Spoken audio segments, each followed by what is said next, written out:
environment negatively.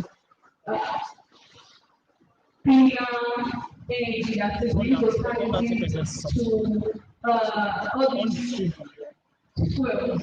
There are other things we can also use that will give us good results, just as this fuels, and we get the same results without affecting the environment. Personally, that's amazing. Are you an environmental scientist? Of course, yes.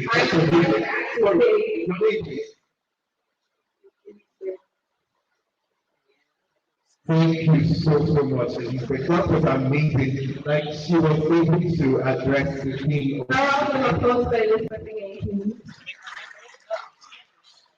You know, I have a good mind to ask a lot of students to like explain what energy. You know how everybody knows law students. Okay, let's get right to it. okay. The next item on our agenda is the welcome address by the TEC president, Uchechi Absolutely. Round of applause. A round of applause for him, please. Round of applause.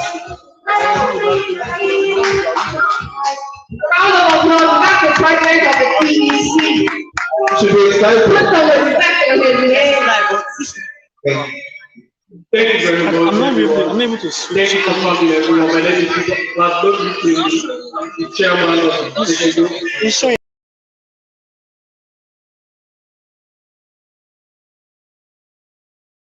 See, we have a new problem. It's still facing front. And all of that. So, I want to once more welcome everyone, of course, especially our special guest of honor today, Dr. Andrew. So, welcome to the Energy Conference 1.0. Please, a round of applause for our guest speaker. Well, learning discussion about climate change, renewable energy, usually of the nation. Yes. All over the world, the discussion about renewable energy has been going on and trending, especially the effect of global warming and greenhouse effect. So today we put up this conference to address this clearly. So I want to welcome everyone, of course, this conference.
So amazing. Like, I'm a law student, so I literally have to take off my time class at the phone. Do you notice? Guys, respond. Have you know, I think I know under the weather at what you're saying. Did you notice? Did you notice? Did you notice? The very reason why we have this increase in temperature and everything is what we are actually talking about today.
been really crazy. So I couldn't go to the beach. But that's like one of my favorite things about it. Because the fact that there's so much water and everything. So I went there, I did what I had to do.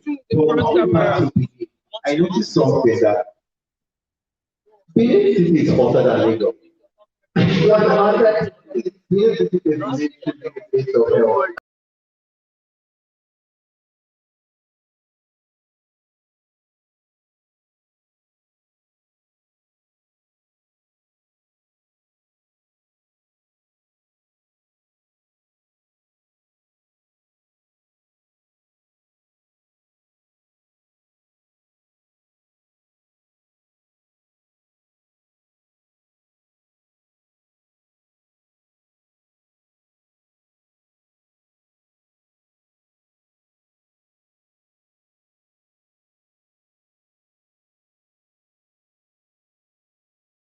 Brief history about the Energy Club. Now, I am very interested in this. How did the Energy Club come about? This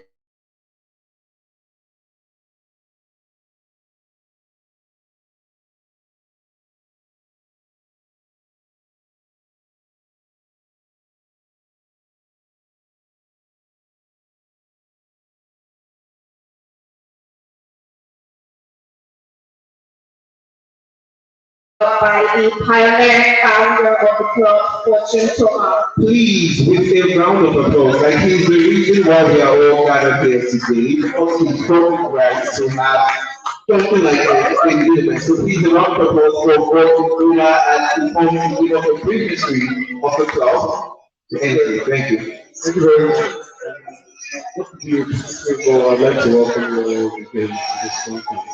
We apologize for the setback that we have. And during has not been friendly, so we can understand that students are already starting to have a problem in getting to this place. Nonetheless, some of our speakers and other speakers will be joining us both here virtually. I would want to enjoy us and sit back, relax, and just try to learn as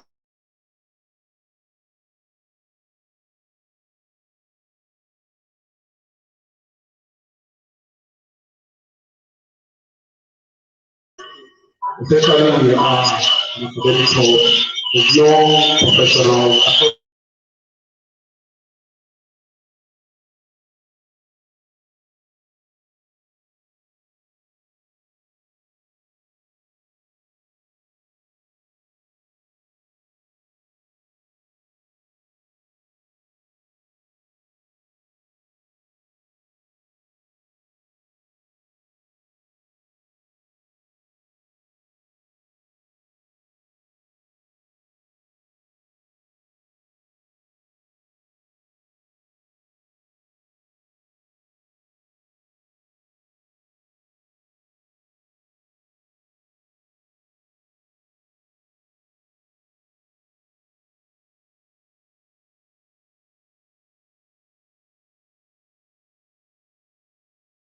So fundamental that without energy, we cannot thrive.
paragraph of some quality of data don't even have order.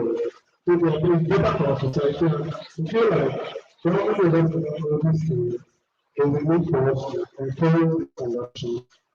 And the first step to achieving this is actually awareness. We have to know before we can know what we want, before we can know that there's a need to change the state of things. So this is a platform for young professionals to also among ourselves to connect to channel conversations on the one hand, and then out there, give them aware of some of the many of us yeah, have for this thing. Very around take longer than usual, take longer than I should. I'd like to recognize you. So thank you once again. We enjoy you all to be part of the club. Some of you here are members of the club, but not everybody here is a member of the club. So please come and register with us, be a member of the club. Come on, learn because we have routine webinars, we have routine seminars, conferences, the more technical ones, the more general ones that will build our knowledge base. And I think you all agree with me that apart from the various courses that we study, some of us here are law students, some of us are engineering students, some of us are education students. But this thing will not necessarily, the courses we study will not necessarily form the base of what will be or the industries we will work with in the future. This is what we're here to learn, we're here to find out. Energy is a very interesting topic. Very interesting, and as others, they're not interested in natural resources, they're interested in power. They're not interested in power, they're interested in the environmental content of energy. So energy works across every step. That is why we can have someone from EMT, someone from even architecture who is interested in energy. The form of channel conversations on energy. A lot of conferences, opportunities. Many of us that are available to many of us, just that we don't know this thing. That's why we are here as a club to bring this thing to us. Let us network with persons out there at various industry levels, at the international level, at the national level, even at the state and local level.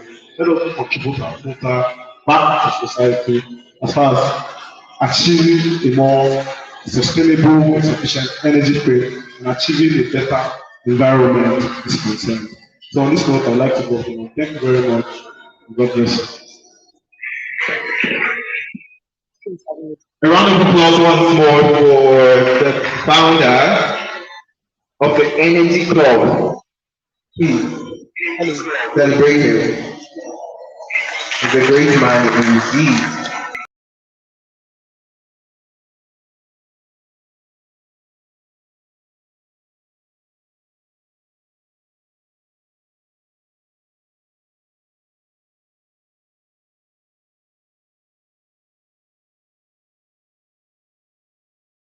Now I know how this work before. Okay, let's get right into it's time to learn. So we're going to be having the keynote address. Now the dignitary that's coming forward, that's coming to address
But even as it is, even though we might not be where we want to get to, but we have made some progress. So various renewable energy projects have been executed in different parts of the country by different organizations. For instance, the Energy Commission of Nigeria, the African Development Bank, the World Bank, different state governments, private institutions, even just private companies. So these people have come together to do the bits that they can do, and it's to get Nigeria to where it needs to be. So I'm going to just run through some of the deployments, renewable energy deployments across the country. So for instance, for solar, Nigeria has made some progress in solar. And the solar power has achieved a good level of accessibility. Many homes now have solar power. So you can generate your own electricity, you can be self-sustaining in your own house. So for instance, these are solar powered vehicles in Nigeria. So this vehicle can be powered by the electricity that it generates. You have this in some states in Nigeria. These are solar power schemes, like this is very, very common. So imagine if this was not there, you have a situation where because of the electricity of power supply, you cannot light your streets at night. But by diversifying the energy mix, we're able to take advantage of it. So solar power systems are very common. We have them in many states of Nigeria. Then, like I said, many houses now have solar panels. So you can even be disconnected from the grid. You don't need to bother with PVC and their problem. So generate your own power, consume your own power. You're able to regulate how much power you generate and how much power you consume. Slides. Okay, and we also have this solar powered infrastructures in different parts of the country. So this is also another example. This is a hospital that runs completely on solar power in Lagos State. So therefore, wind. There have also been some deployment of wind generation in some parts of Nigeria. For instance, there's a 5 kilowatt wind electricity generation station in Sokoto State. There's a 10 megawatt wind farm located in Katsina State. So all these are currently in operation. So it becomes a case of how we can expand our deployment. So if we could expand this across many states of Nigeria, then we can expand our generation capacity.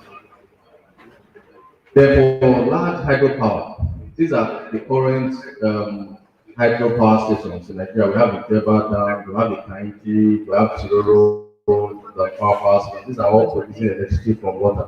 So you have a dam across the river, and you're able to convert the kinetic energy from the water for into electrical energy. So we're currently generating this amount of electricity from hydropower.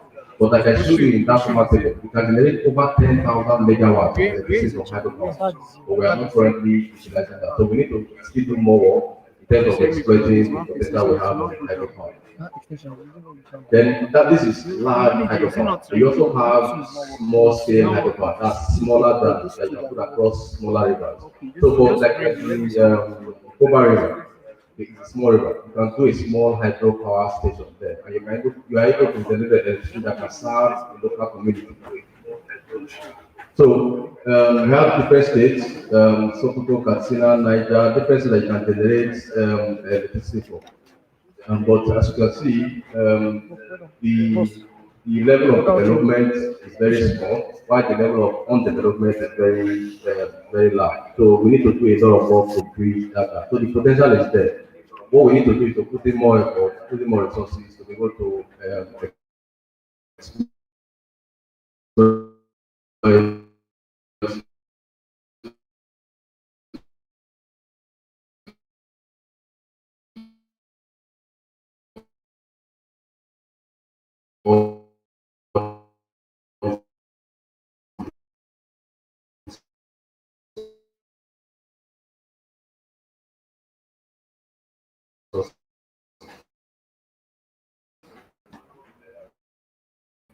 then you have people doing a lot of research to reduce the emission compared to when you are using 100% petroleum diesel.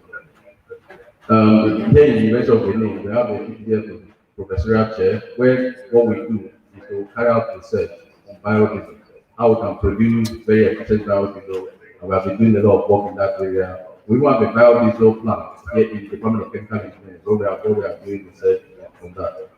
Then bioethanol is also another very important biofuel, and Nigeria is making some progress in that direction. Bioethanol is actually a renewable fuel that can replace gasoline. It's very similar in performance and characteristics of gasoline. You can use bioethanol as a complete replacement fuel. So that means you can go to a station and just pump bioethanol into your vehicle. The US and Brazil, they are the two leaders in the world in terms of producing bioethanol. There are fuel stations, gas stations in Brazil where you walk into and you pump ethanol into your tank and you drive away. So that is those people they are gone very far. In the case of Brazil, they produce their bioethanol from sugarcane, while for the case of US, they produce their bioethanol from maize. So those countries are gone very far. So if for instance they have shortage of gasoline, they have something to fall back on. But we are making some progress in that. Nigeria has some bioethanol plants. There's one in Ogun State, another new one just opened in Ogun State where they are able to produce bioethanol from cassava. So that is some progress. But like I said, what we need to do is to find ways to expand the exploitation of these resources. But for instance, cassava is a very important crop. Nigeria is the world largest producer of cassava. So if you can imagine, the problem is not the feedstock, the problem is not the resource, the problem is the willingness, the passion and the drive to be able to exploit these resources which we have. The biogas is attracting a lot of attention, okay? And then it's very renewable. You can produce biogas from waste material, okay? Degradable waste material. And a lot of work has been done on that. For instance, if you know Fresco in Benin here, Fresco produces palm oil, vegetables, and vegetable oil, and all of that. And one of the major waste that they generate is palm oil meal effluent, a liquid waste effluent, and it is very difficult to dispose it of. So at some point, Fresco was spending a lot of money to treat the palm oil meal effluent before they dispose it of. It was costing them a lot of money, but what they did they got some people from Belgium and they designed what they call an anaerobic digester for them. So what they do once they produce that waste, they put it inside the digester. And some microorganisms act on it and it converts the waste to biogas. Now see what happens over a period of a year, Fresco started producing a whole lot of biogas. Now biogas is just like natural gas. What does Fresco do with the biogas that they produce? They use it for heating because to produce palm oil, you need a lot of energy. So they use it for heating. They even use it to generate electricity. So Fresco has a biogas generator where they channel the biogas into it, generate electricity, and they use the electricity to power their operation. They even supply electricity to the neighboring communities, all from biogas they produce from their waste material. Then you have smaller biogas projects across the country. Like there's this abattoir in Ibadan. They produce a lot of biogas from abattoir waste. You know abattoir where they kill cow and all of that. So all the waste that they generate, they put inside the digester, produce biogas, and they use the biogas to roast their cow also to generate electricity. Then some farms in Nigeria have also started deploying that. So if you have a farm and you generate a lot of waste, you can do a small digester, put all of that waste into the digester, produce biogas, and you can use it for heating, for small scale electricity generation, for different things that you can normally use gas for. And this farm in Abuja is currently doing that. Then also you have this farm in Niger State, they also do the same. So these are images of digesters in the course of construction. So this is what you call a heat dome digester. This Kirikiri maximum prison in Lagos State. Right, so they also build a digester. You know what they use to feed this digester? You know what they use to feed the digester? Is human waste from the prisoner. So as the prisoners keep dumping, they dump them into the digester, produces biogas, which they use for small scale electricity generation that powers the prison. So the whole concept is that of circular economy. Nothing actually goes to waste. Even your waste is not a waste. So, but even as the potential is there are challenges to the full-scale deployment of renewable energy technology in Nigeria. How many slides left? So some of them are illustrated in this funding is a major problem. There was a biogas plant we visited in Ghana. Those people they constructed that plant with about 100,000 US dollars, which they sourced from the World Bank. Okay? But it's in operation today. What they do, they collect it from all over Accra and other neighboring cities, and they generate biogas. They use that biogas to generate electricity, and they sell to the Ghanaian government. So they are getting the gas from nothing, and they are generating a whole lot of electricity, which they sell to the government at a cheaper rate compared to what. So the government, the people in Ghana, they don't even buy electricity from the government; they buy from those guys. So, but you need a lot of funding to be able to do that. Then there is technical expertise.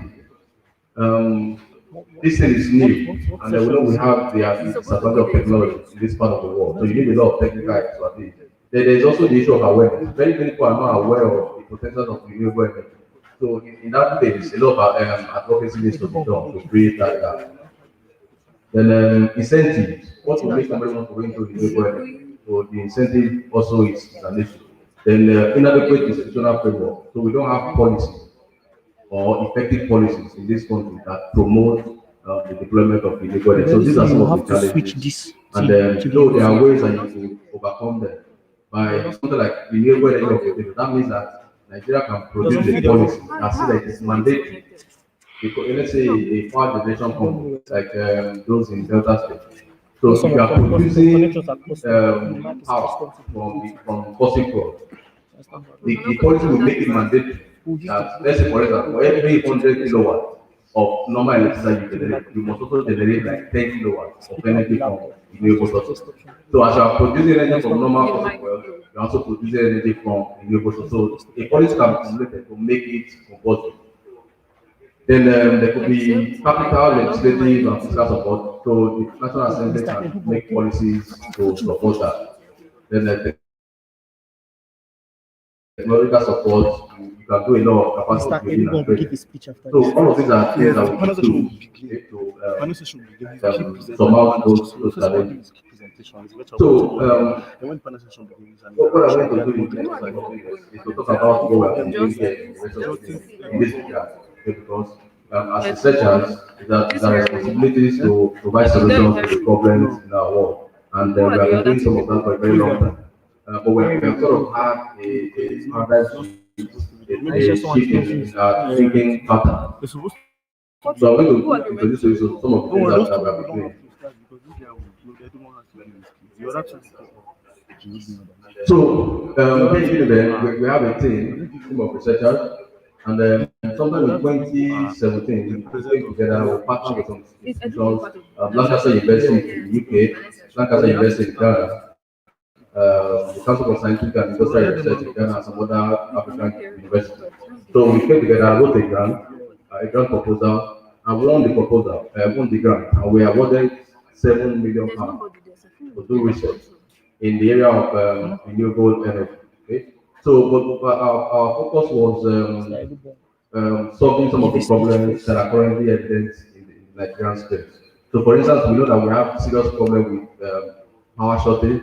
We have serious problem with waste generation. We have serious problem with sanitation and all of that. So, we came together and drew up a map, drew up programs that will help us to simultaneously solve this problem. So, the way we tried to achieve it was through biogas production.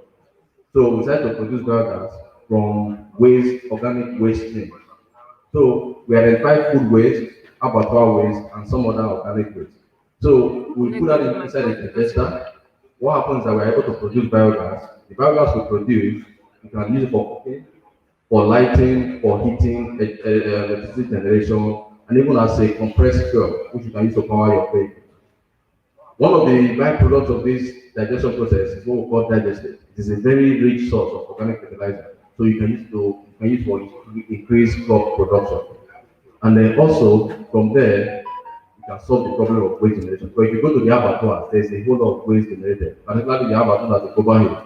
All those waste they don't put into the river, and that is not good for the environment. So through this project that I've been doing since 2017, we have been able to solve, at least we are making progress in that direction. We have 10 PhD students, we have 10 master students, and we're almost at the end point of that project. These are some of our team members. Professor Lawrence is the team lead. We are working with some people in UK, and these are the PhD students that we are training. I'm a postdoctoral research associate of that project. Essentially, my job is to mentor the researchers in that team. So, as part of the success, because of the success of that particular project, we also wrote another grant, and we were awarded that grant. We wrote another proposal, and we were awarded that grant. We're giving this time around £800,000. And the essence of the second grant was to, for the basis of the research that we have done, let's now practicalize it, let's demonstrate it. So we're giving this money to build an actual biogas plant. And this work started in 2019.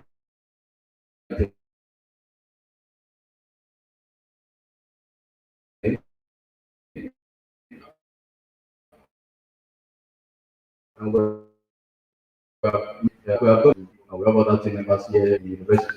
So, like I said, we started in 2019, we end in 2021, but we have made a whole lot of progress. We are producing 30 cubic meters of gas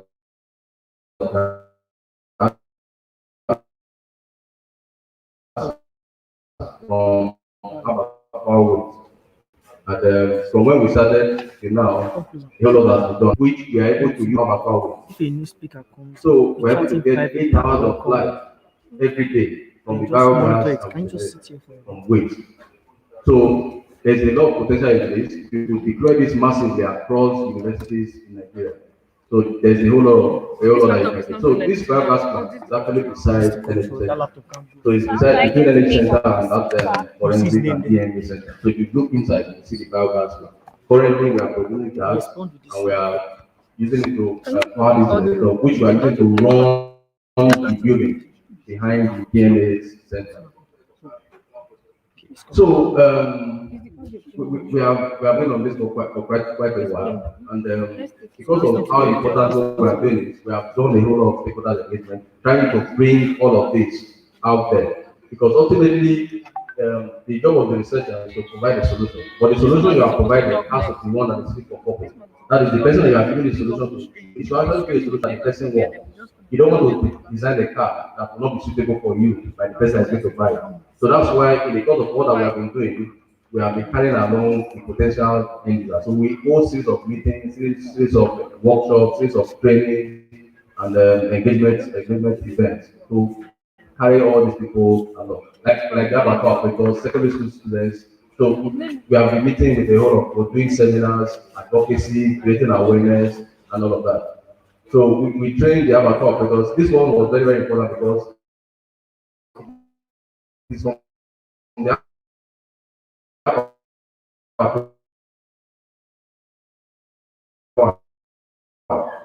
that we get our avatar waste. So we needed to train them and also to tell them that they can. What's happening to the avatar over here? We stop eating it. It is so unsanitary. This is so dirty. Everything is messed up.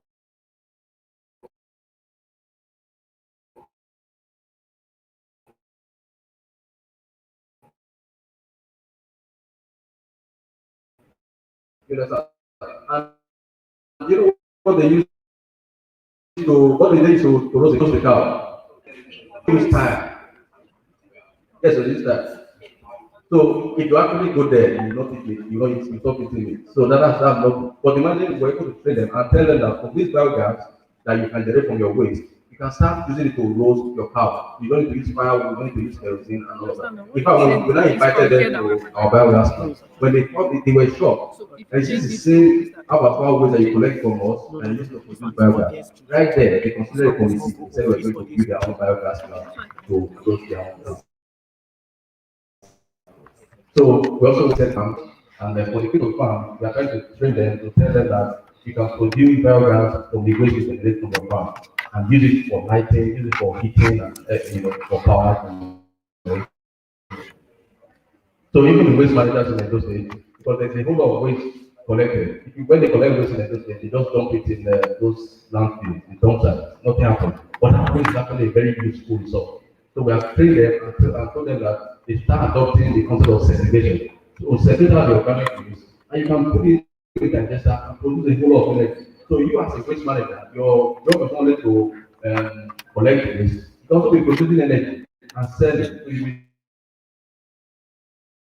be making money from different directions. So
question actually. What is the problem with energy production in Nigeria? okay, I'm gonna go around again. Mr. Please, the young man. It's actually Please, a round of applause for him.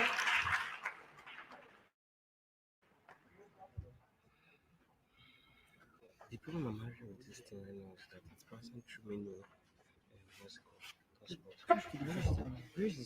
Going, my name is Ochi. He said the chief problem is underutilization. We have this energy, but we don't utilize it.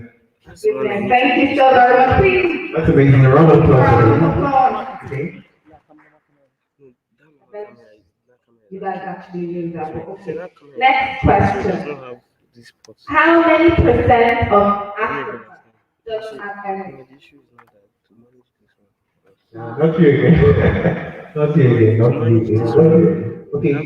Who would it be? We've had the guy. We've had the girl. It's balanced. I think gender balancing. Your name, please. My name is Esther. It said 60%. Thank you very much. A round of applause for that. For Violet. Actually, listening though. They were. Let's see if I can remember people that know the right thing. This next question is going to have to answer by a lot of students. Yes, I mean you guys to be. By the way, I'm one of y'all, so I'm a lot of letters. So we have to, match up to all the hype. So are we ready, all students? It's no, you people can hide now. We don't wear uniforms. These people will disgrace you. No students, are we ready? Yes? Get ready. Get ready. Don't disgrace. You are a law student, right? Okay. So,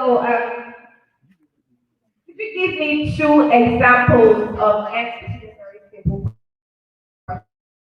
question, actually, I almost feel from natural sources. Just two examples.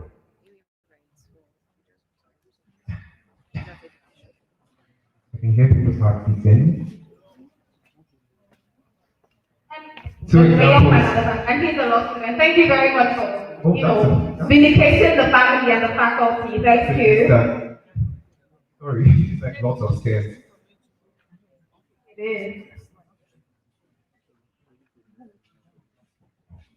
Good morning, everybody. Good morning. Okay, two natural energy sources. Sorry. Please, what's your name? All right, Shiso Ehimze is my name. Two natural energy sources. We have solar energy from the sun. Thank you. We have hydro energy from the water. Thank you. A round of applause, please. It seems like he wants to go on. Thank you so much. That was amazing. Thank you for not Thank you. Oh. shaming us. So at this point, sorry, I must say that if you have any questions for the speaker, please, I think if you have any questions, just make it easy and fast. You can raise up your hand and I will come over to you and you ask your questions. We should have questions. This was a very educative session, so we should have questions. Except we already have professors amongst us. I wouldn't, right? Okay, so the last question before we start taking questions. What are the three main countries that account for renewable energy in the world? The three main countries that account for renewable energy. The young man put his pen on. Okay. A round of applause for him. If you're not happy, you answer the next question. I'll think of another one. USA. Your name, Tawa Christopher. USA, India, and China. Thank you. A round of applause for him. Thank you. Thank you, Christopher. Thank you. It shows that you all were listening. Okay, questions, please. Questions. No, you want the I like you. Now you're responding. Are you people? It shows. Forget. They don't forget. Don't worry. You get it. Just after the session, you build Yes, no. foundation. That's what I want. He's very favorite. Yes, no. On my word. Energy. Just that to you. Energy. Hold on. So, any questions, anybody? We have this bundle of knowledge in the person of representative of the VC, so we should please utilize this opportunity. Anybody with questions? Anybody with questions? Please, you should have questions. You should have questions. He spoke about how there's a lot of work that has been done by the University of Benin and how we are putting this knowledge to work. So if you ever see yourself, maybe being the first inventor of the Nigerian company that with cars that run on solar. If you ever see yourself doing that, think big. If you ever see yourself doing anything extra along this line, I think this is now you should ask your questions. You should get connected now. Who knows? Oh, this Thank young you. man has a question. Okay. Sorry. Who was the first person? Okay, he next to him. Thank you very much.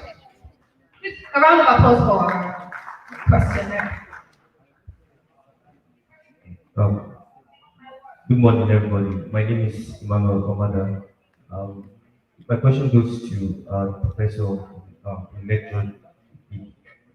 For the biogas and solar, those are my particular interests for quite some time now. But the problem we face is that the technical knowledge, we don't really have access to that technical knowledge, one.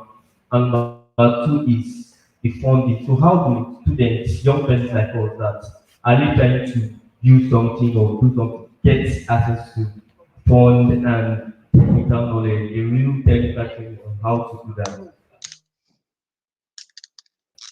Thank you.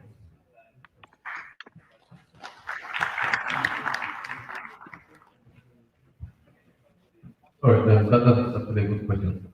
But the problem is actually not funding, right? So there's so much money available in the world. They're just looking for people to give the money to. But they're obviously not going to give you if you have not put together a very good proposal. Right? I tell you the case of the biogas plant in Ghana. They spent 100,000 US dollars at that time to put that plant together. And that money was given to them by the World Bank. So they have set up something as big as that, not using their own money. The first project I mentioned, 7 million pounds. That is a whole lot of money. Did you get so for instance the UK government has set aside £2 billion. They call it the Global Challenges Research Fund. So what it means is that if you have any global challenge, issues on agricultural, food production, waste, energy challenges, any problem in any developing country, you have access to that fund.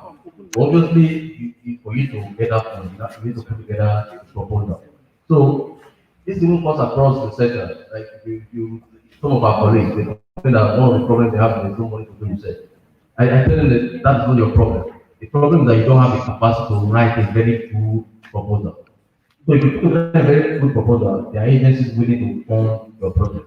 Okay? So back to the first part of the question, just to not put a lot of emphasis, try to have a process that is as simple as possible. So, for instance, with a GP tablet, you can have a digester. So the whole concept of a digester is something that you can seal up and prevent oxygen from entering. So it's just a container. So the GP tank, put anything uh, composed. So like food, fruits, like the avocado, put it inside, make sure it's airtight. After 7 days, between the second and 7 days, 7 days,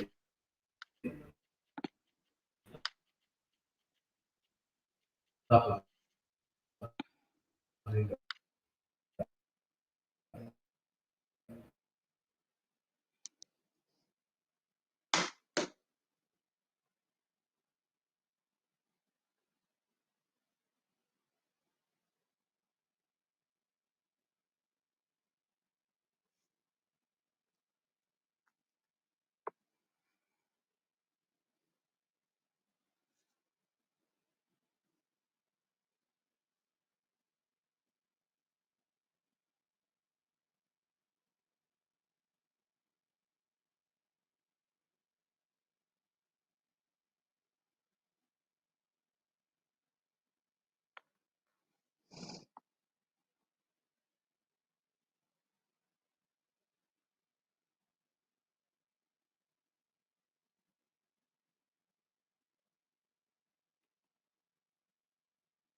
Hello, can you hear me?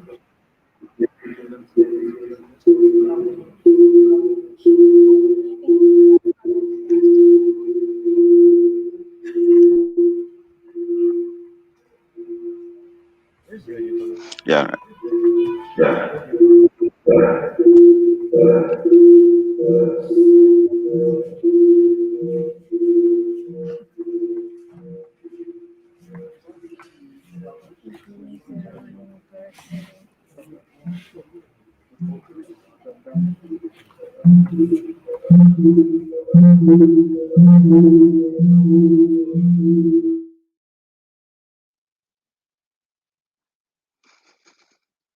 Excellent. Good morning. Just sound check. Can you hear me clearly?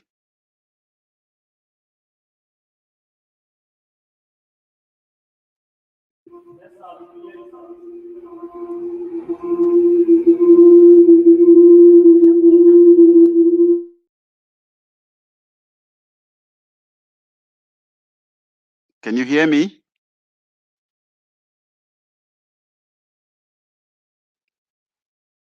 Excellent. So I'm not getting a lot of sound feedback, but maybe just give a few minutes if my slides can be projected.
Hello, good morning. Good morning, distinguished members of the academic community. I'm also aware that there are a number of professionals also in the room, and of course, are very eligible students of the University of Benin.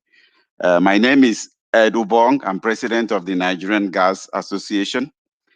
I'm also the managing director for Shell Nigeria Gas. I'm really excited to be here to speak to you on the Decade of Gas Chronicles of an Untapped Gold Mine. Uh, Move the slide one slide, please.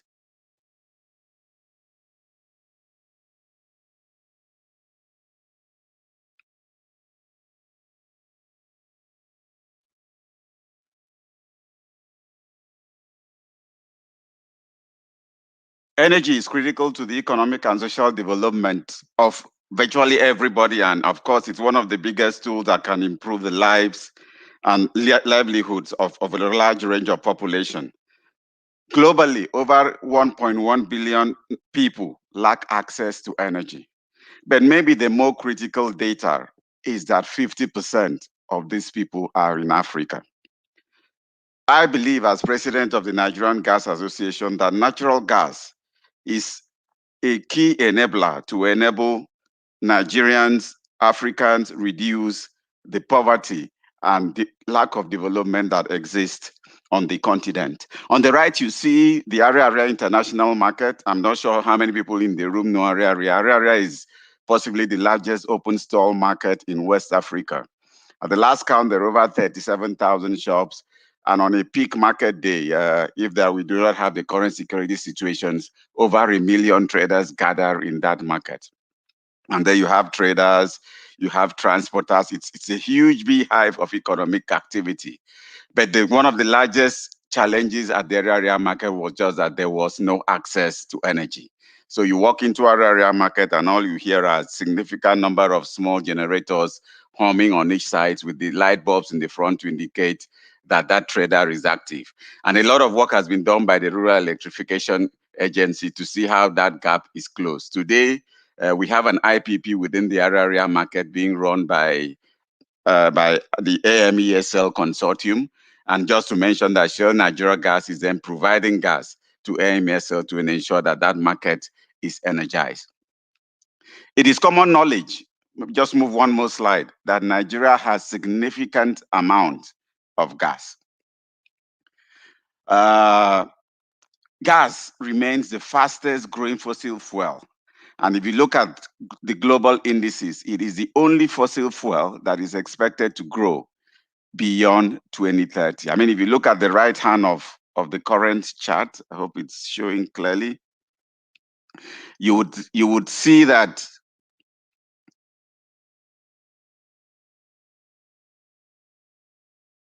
bioenergy is estimated to grow by 3% between now and 2050. Renewables, of course, is the fastest growth area, and I'm sure you're going to hear a lot about renewables from the very strong panelists. That's expected to grow at about 8%.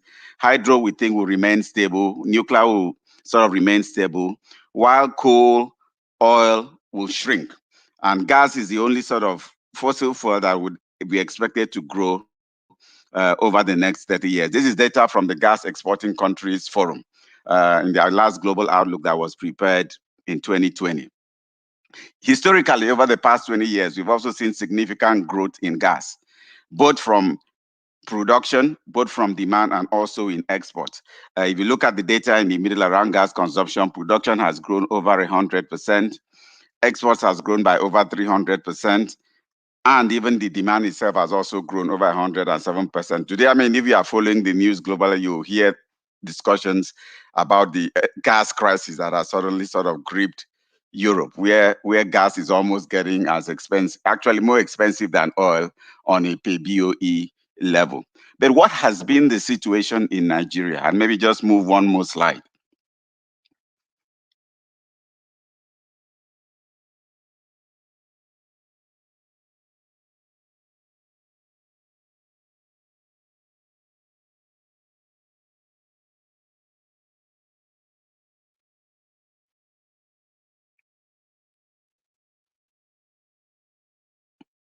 Okay, I'm hoping that we have that we are now sort of projecting the third slide on Nigeria in the global and local gas landscape. Nigeria traditionally sits with over 200 TCF of gas. In terms of proven reserves, Nigeria currently ranks 8th globally. So basically, Nigeria is in the top 10 when you look at gas reserves, the resources we have. But if you then sort of begin to move the data one step forward, in terms of gas production, how much of this gas does Nigeria actually bring to the surface? We begin to move backwards. So you see that Nigeria is currently ranked in the top 20, 17th, in line with the OPEC annual statistical tables in 2020. So we have the reserves. We are in the top 10 bracket. But when you look at how much of these reserves are we bringing to the surface in terms of production, we now rank top 20. But even more compelling is when you then begin to ask the question, how much of the gas that we bring to the surface are we actually consuming? You then begin to see that because it is consumption that actually changes livelihood. It is consumption that actually creates jobs. It is consumption that actually leads to economic development.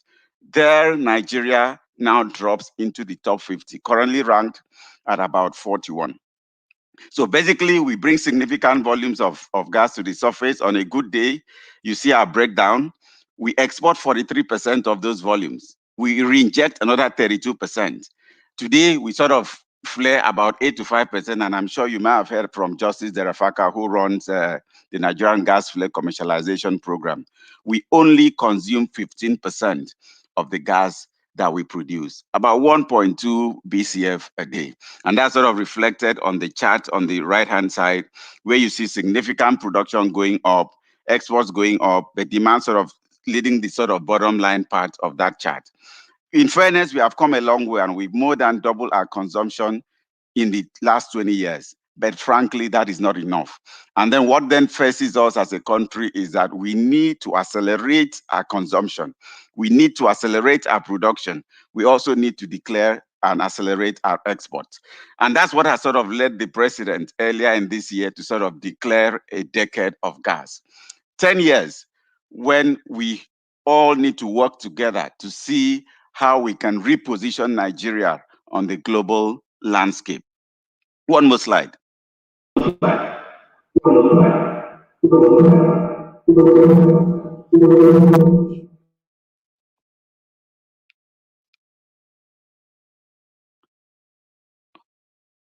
One more slide. Excellent. And a decade of gas is a realization by the Nigerian government and critical stakeholders in the sector, of course, led by the able Minister of State for Petroleum Resources, that we just need to do things differently. What you see on the chart is basically where we think the focus area should be by the Nigerian Gas Association, and what we sort of talk about as our 7 thematic areas that would help us sort of unlock the gas market and enable Nigeria to sort of reap the benefits. First of all, the most important is that we need to ensure that we can close the gas to power value chain. Today, Nigeria on a good day can wheel only about 4 to 5 gigawatts of power. But we all know that the installed capacity in terms of generation is 12.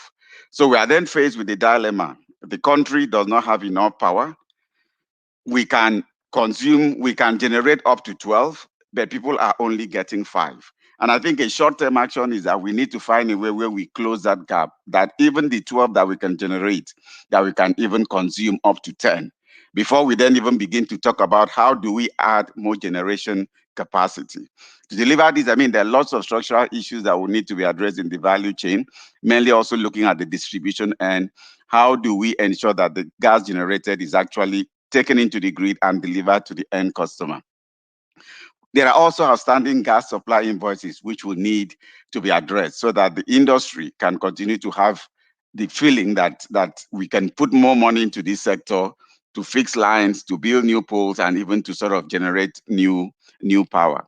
A second key thematic area for the Nigerian Gas Association is that everybody in Nigeria talks about cooking gas. We must make sure that cooking gas or LPG is both reliably supplied and is also affordable.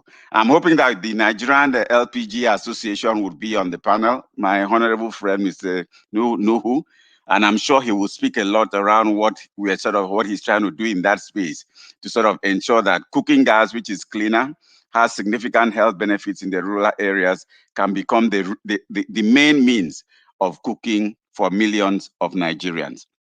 The third thematic area I want to sort of talk about is infrastructure.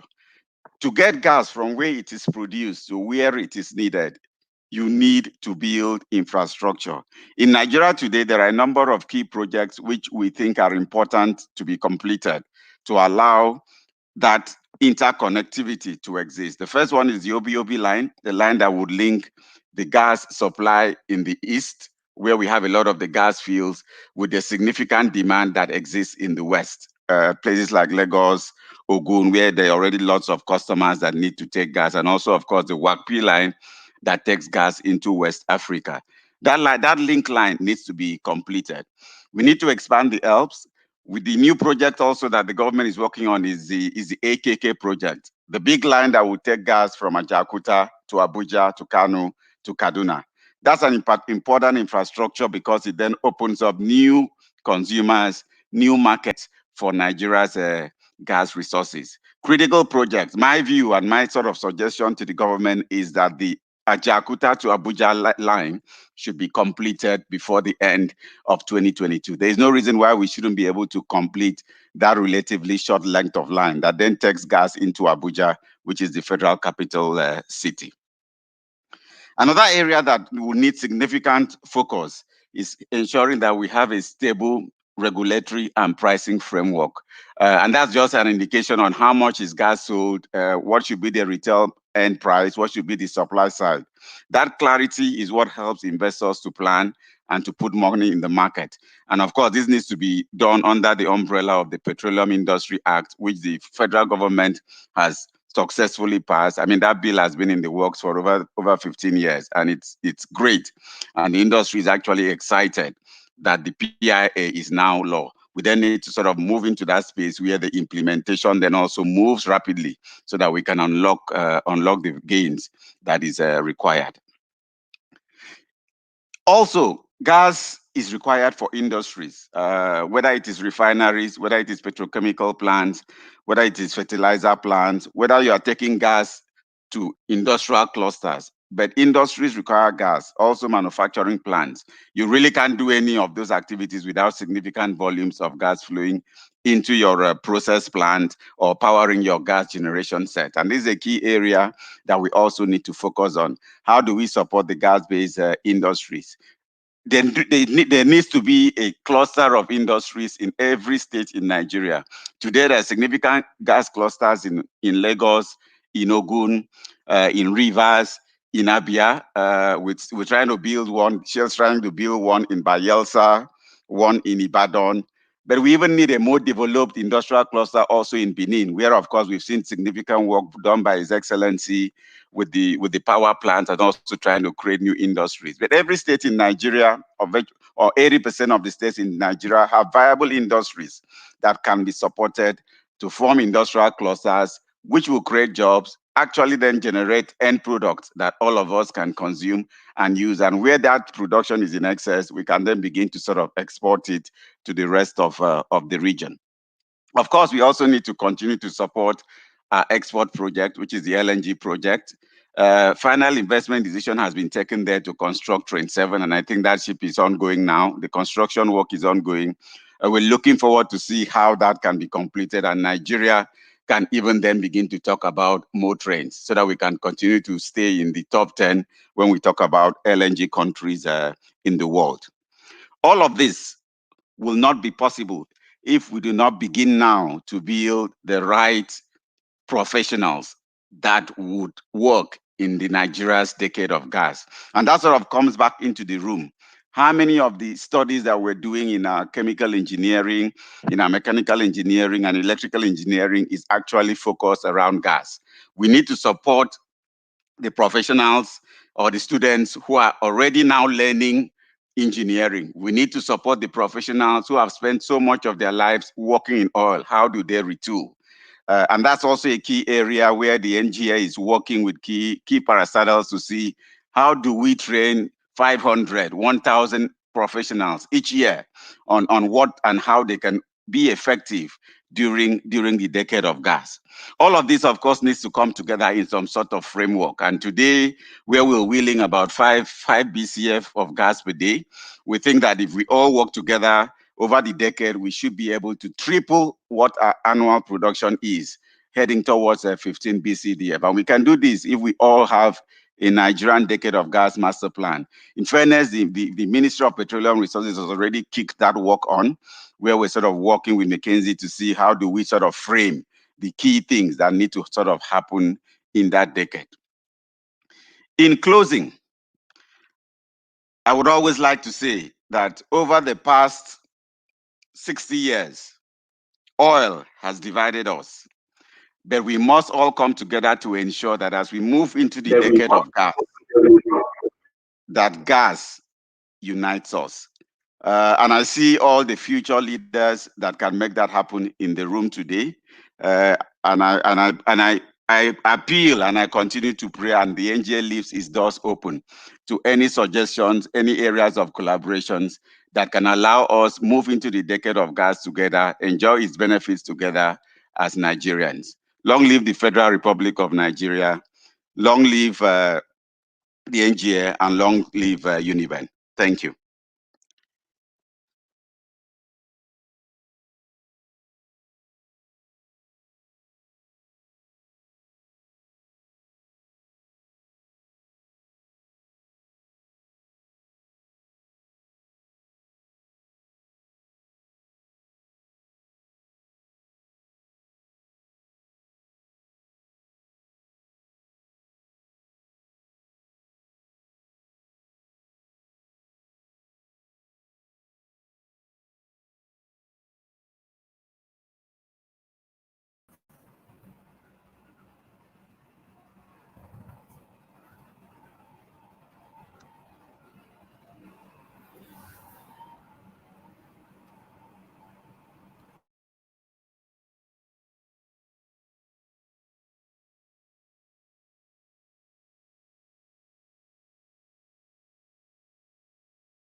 Okay, we apologize. So I think there has been a mix of the program process.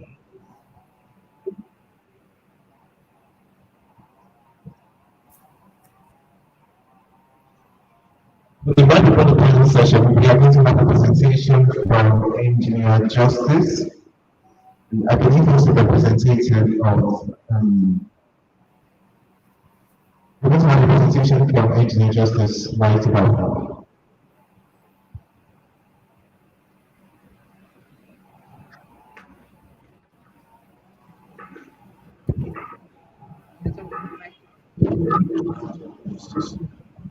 Hello, can you hear me? Hello, can you hear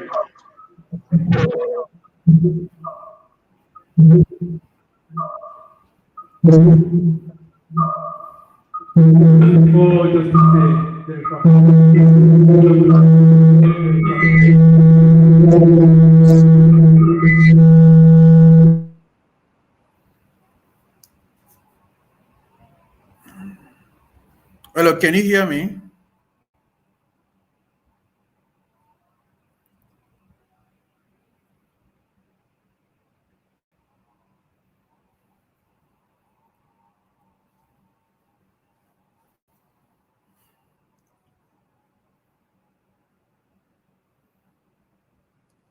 Hello, Energy Club, Uniben, can you hear me? Do I have the floor now so that I will know that I need to start right away?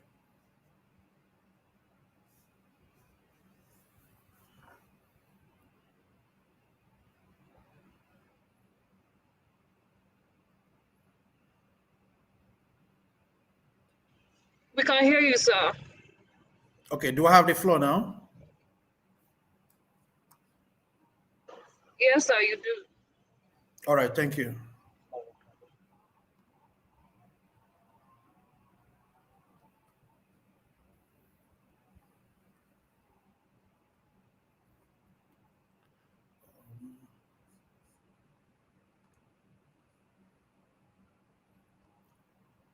Confirm you can see my screen.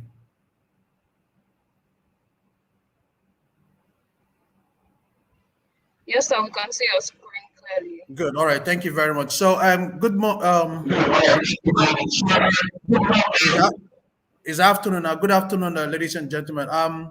Without further ado, permit me to stand on already established protocol. But again, first and foremost, thank you for having me here today to speak at today's event with a very apt team towards cleaner energy sources, changing times, and of course, environmental concerns. But again, my session, the panel session one, is about the decade of gas, chronicles of an untapped gold mine.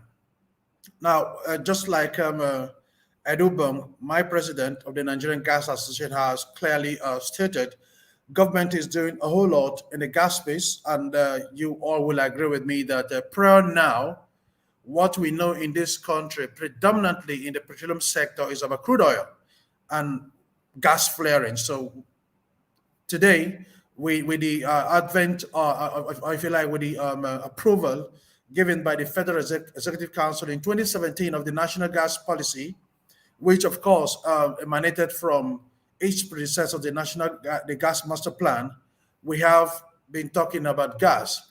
So whilst I'll be pitching my presentation on the decade of gas, the panel session one topic, I will equally look at a touch on the key theme of today's event, which looks at clean energy sources, the changing times, and of course, the environmental concern. And we all know one key issue right now bedeviling society is climate change. And climate change is real and it's happening as we speak. And we need to take it seriously. It's not about me, it's not about you, it's not about your institution, but it's a global concern that we all have a role to play. And that which is why we need to harness our energy in a responsible way. Now, moving on, we know that society it's having there are societal expectation and pressure on companies, even on government. Whilst we equally have, we cannot gloss over the COP21 Paris Agreement that took place in 2015. In the next few days, COP26 will kickstart in Glasgow, Scotland, to see how countries have fared with the COP21 agreement. And again, technology has a role to play in environmental issues. So what this means in general is that changes need to happen across all sectors of economic activities. And that is what the decade of gas is seeking to achieve with all the suite of programs, policies, and initiatives that the federal government is pursuing and driving in the Ministry of Petroleum Resources under the able leadership of the Honorable Minister of State, His Excellency Chief Timothy Silva. So with Nigeria, Africa, and the world need more and cleaner energy. But one thing is key, because as the global population increases and income rises, demand for energy will grow. Meanwhile, the need to address stresses on the environment, again, like your team aptly captured, especially climate change, has never been more importantly discussed in this time. And the world, because it's changing faster, today we have 7.5 in terms of population globally. By 2050, it will be 9.5 billion, and Africa accounts for 50% of this increase. Ladies and gentlemen, I'm trying to connect the changing times, the clean energy sources discourse under the theme that the Energy Club aptly come up with, and the environmental issues, and why the decade of gas is predominantly necessary and important in this space. And so energy demand will continue to grow by even 30%. Now, in the league of most populous nations in the world, Nigeria, as at 1950, wasn't in that league of nations. But in 2017, Nigeria was the seventh most populous nation in the league of most populous countries. And it's been projected by 2050, we will be the third most populous nation on the face of the earth after India and China.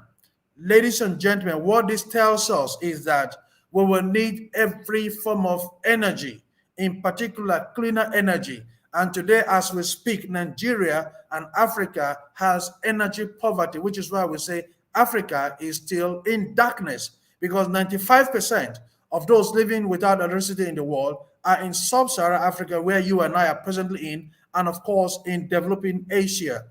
And so there are the three big ticket items are population, access to clean energy, and of course the environmental issues that have to do with climate change in this case. So for starters, ladies and gentlemen, for me, I believe it's essential that we begin to acknowledge these environmental issues and find sustainable solutions to mitigate and to adapt its repercussions. And just so we know, we are running out of time. Former UN Secretary Ban Ki-moon said, and I quote, he said, nature does not wait for us. Nature does not negotiate with human beings. It is we humans that must negotiate with nature. And so we must harmonize the way we live with nature, because there is no planet B. Therefore, we don't have a plan B. We only have a plan A. And so what comes readily to mind is the goals of the Paris Agreement, which the UN 17 Sustainable Development Goals speak to. But because of today's conference, I will speak to goal number 1, goal number 7, and goal number 13, and how it straddles into this panel session on the Decade of God, the Chronicles of the Gold Mine that we've tried to sprout out. So goal number 1, no poverty. Number 2, affordable and clean energy. And number 13, climate change. What this actually means for the goals of the Paris Agreement are that we need to reduce our carbon emission and, of course, aim to reach global peaking of greenhouse gases emission as soon as possible. So if you look at the three SDGs I talked about, SDG 1, which says end poverty in all its forms everywhere. Remember, 2017 we're number 7 of populace, 2050 will be number 3. So how do we address the teeming population that will be coming up? So we need to begin to get all the necessary energies, and in this case, gas, which we have in abundance, and we have a little drop of oil in this nation. We need to begin to harness that, which is why the Decade of Gas mantra is essential. And as we go along, I will speak to in detail what that means. And then SDG number 7, ensure access to affordable, reliable, sustainable, and modern energy for all, whilst addressing the issue of climate change. So goal SDG number 13 says take urgent action to combat climate change and its impact. You will see briefly what the climate change impacts are on our world, in the world and on our earth. So the key 10 facts about the 17 SDGs are that the goals will address climate change, no doubt about it, because climate change is one of the most pressing issues of our time, and it affects every country on every continent, and which is why the SDG says no country will be left behind. Now, another thing I like to mention, the goals and targets will stimulate actions over a period of 15 years, starting from way back 2015, which is what most of the key issues that will be discussed in COP26 in the next 2 days in Scotland. And these critical areas of importance are people, which are to end poverty and hunger in all forms and ensure dignity and equality. Number 2, planet, which protect our planet, natural resources, and climate for future generations, which of course speak to sustainability. Then the third one is prosperity, the fourth one peace, and the fifth one partnership to implement the agenda through a solid global partnership. Now, when it says solid global partnership, think global, act local, and which for me is what the Energy Club of Uniben is doing by making us have this discourse and of course chart a way forward, which in my opinion, I believe will try to influence policy making and of course decisions of government. So meeting growing global demand for energy while tackling climate change and pollution is a fundamental challenge facing our society, and a transformation of ours in Nigeria, Africa, and indeed the global energy system is needed. And this will take place at different paces depending on the range of factors, from policies to the technologies and of course products you and I choose to consume. So a major contribution we can make right now is to continue to expand the role of gas in this country, which we have in abundance, even in Africa. And of course, using natural gas is already helping to reduce carbon dioxide and improve air quality where it replaces coal or diesel. So gas will continue to play a critical role in the sectors where demand is anticipated to grow, but which are more difficult to electrify. So in 2020, when the federal government declared the year of gas in Nigeria, it was a bold statement to demonstrate federal government's resolve that gas development and of course each utilization should be a national, and it is a national priority. And then now government is going a step further to dedicate this decade to industrializing Nigeria using gas, and which is what we are discussing today in this topic. So since the start of industrial revolution, human activities have significantly raised the concentration of greenhouse gases in the atmosphere, mainly carbon dioxide, methane, and nitrous oxide. Now, at the launch of the UN, the world leaders agreed to reduce the temperature to well below 2 degrees centigrade above pre-industrial level to avoid more serious effects of climate change, including flood, drought, and sea level rises. Now, we know also that the world is already around half to that 2 degrees centigrade limit. But one thing is clear. Currently, we emit 32 billion tons of energy-related CO2 each year. And now to limit this rise, the International Energy Association has calculated that energy-related CO2 emissions need to fall to around 18 billion tons. So this is a key environmental concern whilst we're looking at cleaner energy to make sure that we address the issue about energy demand. So this poses a significant challenge. So to put it in context, ladies and gentlemen, it means removing around 200 million cars from the road, equal to every car in Europe. But there is a natural way to address climate change that we haven't much talked about. And the last time I talked about it, people were like, we can use natural means to address climate change. The answer is yes. We need to save the whales that we eat in this part of the world, convincing Nigerians that whales will help us fight climate change. I'll give you the details shortly. And I like the quote of the UN Secretary Antonio Guterres, who said, if I had to select one sentence to describe the state of the world from an environmental point of view, I would say we are in a world in which global challenges are more and more integrated and the responses are more and more fragmented. And if this is not reversed, it's a recipe for disaster. Ladies and gentlemen, this is telling us that we need to look at the climate change impact. 10 million people impacted by hunger, 35 million people impacted by coastal flooding, 2,500 million people impacted by water shortages. From an economic impact point of view, acting now to mitigate climate change will cost 1% of global GDP. Acting much more later, doing nothing, the do nothing scenario, like we call it in oil and gas balance, to adapt will cost 5 to 20% of global GDP. And trust me, we don't want to be in that space.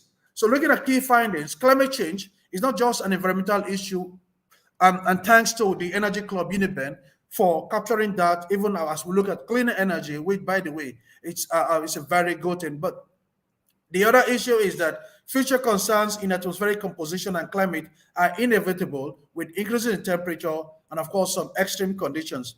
The good thing, again, is that there are both beneficial and adverse effects of climate change. So I like to say that there are many opportunities, including technological options to reduce the near-term emissions, but barriers to their deployment exist and cost estimates vary greatly. So in terms of the integrated framework, there are emissions and concentration approaches to address that, which is adaptation and mitigation. So these are the two key fundamental approaches to address climate change. But I'd like to give you the three hard truths, and I will leave you with the last one. More energy means more CO2. Now, how do we get cleaner energy? Renewables, forgive me, I am not against renewables, but renewables can only give you around 20 to 25% of the energy we need for the entire world. Now, how do we get the remaining source of energy? Which is why we say oil and gas will remain for the foreseeable future up to 2050. And so for those of you that were skeptical, the students in particular listening to me, the oil and gas industry will still be there. And if you're interested in coming to work in the oil and gas industry, the jobs will be there for you. So like I did mention, two responses to climate change: mitigation, adaptation. Mitigation is global responsibility, the global responsible thing to do. And then adaptation is the locally responsible thing to do. And the Ministry of Environment has now signed a nationally determined contribution by Mr. President in June, which they are taking to COP26 in the next few days to negotiate and have the next line of approach. Now, additionally, there are 7 reduction pathways: increase the efficiency of oil and gas operations, helping manage energy demand by growing the market for products and services that help customers use less energy and emit less CO2. And of course, the nature-based solution that I talked about with the use of whales and dolphins. These animals are intelligent, self-aware, socially complex, and they need and deserve our protection instead of we taking them for food. Yes, there is poverty in the land, but again, most of us want to live longer and have a good life. Whilst government, private sector, like Edubon's company and individual associations like Nigeria Liquefied Petroleum Gas Association are trying to create an enabling environment and make us live a good life, we need to protect this species because they will be our allies in fighting the climate change crisis. So the options for change in terms of technology are what you can see on the screen. I wouldn't waste time on this. To waste the time is self-explanatory. So the issue about having cleaner energy whilst addressing environmental concerns is a multi-stakeholder partnership that need to be on board in respect to the mitigation and adaptation. And the academia is rightly in that space. The industry where the Nigerian Gas Association president comes from is there. Civil society has a role to play. Government on our part, we're doing the needful, and by creating the enabling environment, policy framework, and of course the recently signed over delayed Petroleum Industry Bill, now Petroleum Industry Act 2021, and of course industry associations. So the academia, again, where the Energy Club comes from, has a role to play, which I will pinpoint in Stanford. So how can all this be achieved? It is just simply through government policy. Very, very key. And of course, collaboration and partnership has to be on ground to achieve all of this. You can see Mr. President making that commitment at COP21 in Paris, joining other world leaders. As if that wasn't enough, came back to Nigeria and of course ratified the Paris Agreement on climate change at the State House on the 28th of March 2017. And of course, recently he signed the National Determined Contribution, which again showcases Nigeria's commitment to addressing climate change issues. So this gives you an overview of Nigeria's nationally determined contribution targets to address climate change issues across different sectors and different thematic areas. Now, in the gas space, with what the Minister of Petroleum Resources is doing, the Nigerian Gas Flare Commercialization Program, the National Gas Expansion Program, and the Decade of Gas initiatives all offer a unique opportunity, unlocking all gas molecules as a favorable combination of solutions to address energy poverty and, of course, trying to address the issue about the environmental concerns that this conference has raised. And what this means is that we will look at, whilst using our gas, which we have in abundance, which is, again, the closest ally to renewables, we will continue to explore for oil and gas. And, of course, put in measures to address, to support renewables. So why the discourse on the Decade of Gas, Chronicles of an Untapped Gold Mine? One key thing is that the SDG number 7, the energy access to ensure access to affordable, reliable, sustainable, and modern energy for all. And if you recall, recently the Minister for State did mention the Petroleum Industry Act 2021 will undoubtedly support the global endeavor to alleviate energy poverty as envisioned in the UN's Sustainable Development Goal number 7. Now, there are 4 mega trends shaping the energy industry. Number 1, technology and digital breakthroughs, resource scarcity and climate change, demographic and social changes, shifts in economic power, and rapid urbanization. Now, driven by overarching megatrends that are shaping the future of the world, the transition to a low carbon future will unfold at different paces, like I did mention. And one key thing is that before looking at the trends that will affect the power sector, the energy sector, or any other sector, it is worth remembering one trend that is bigger than all the others, in which all others are rooted, which is the rising population and the standard of living when Nigeria will get to year 2025, 2050, and will become the third most populous nation, which is why today, like rightly mentioned by the NGA president, Ed Ubin, that we need to harness every energy available and put structures in place. Infrastructural deficit. Government is doing everything possible to address that. And the PIA, in subsequent slides that I'm trying to round up now, you will see what the PIA has made the provision for. The midstream, downstream infrastructure fund to address that lacuna. So why the clean energy sources, changing times, and environmental concerns discourse raised by the Energy Club? The UN described energy as central to nearly every major challenge and opportunity the world faces. Energy is the golden thread that connects economic growth, increased social equity, and an environment that allows the world to thrive. That was what former UN Secretary Ban Ki-moon alluded to.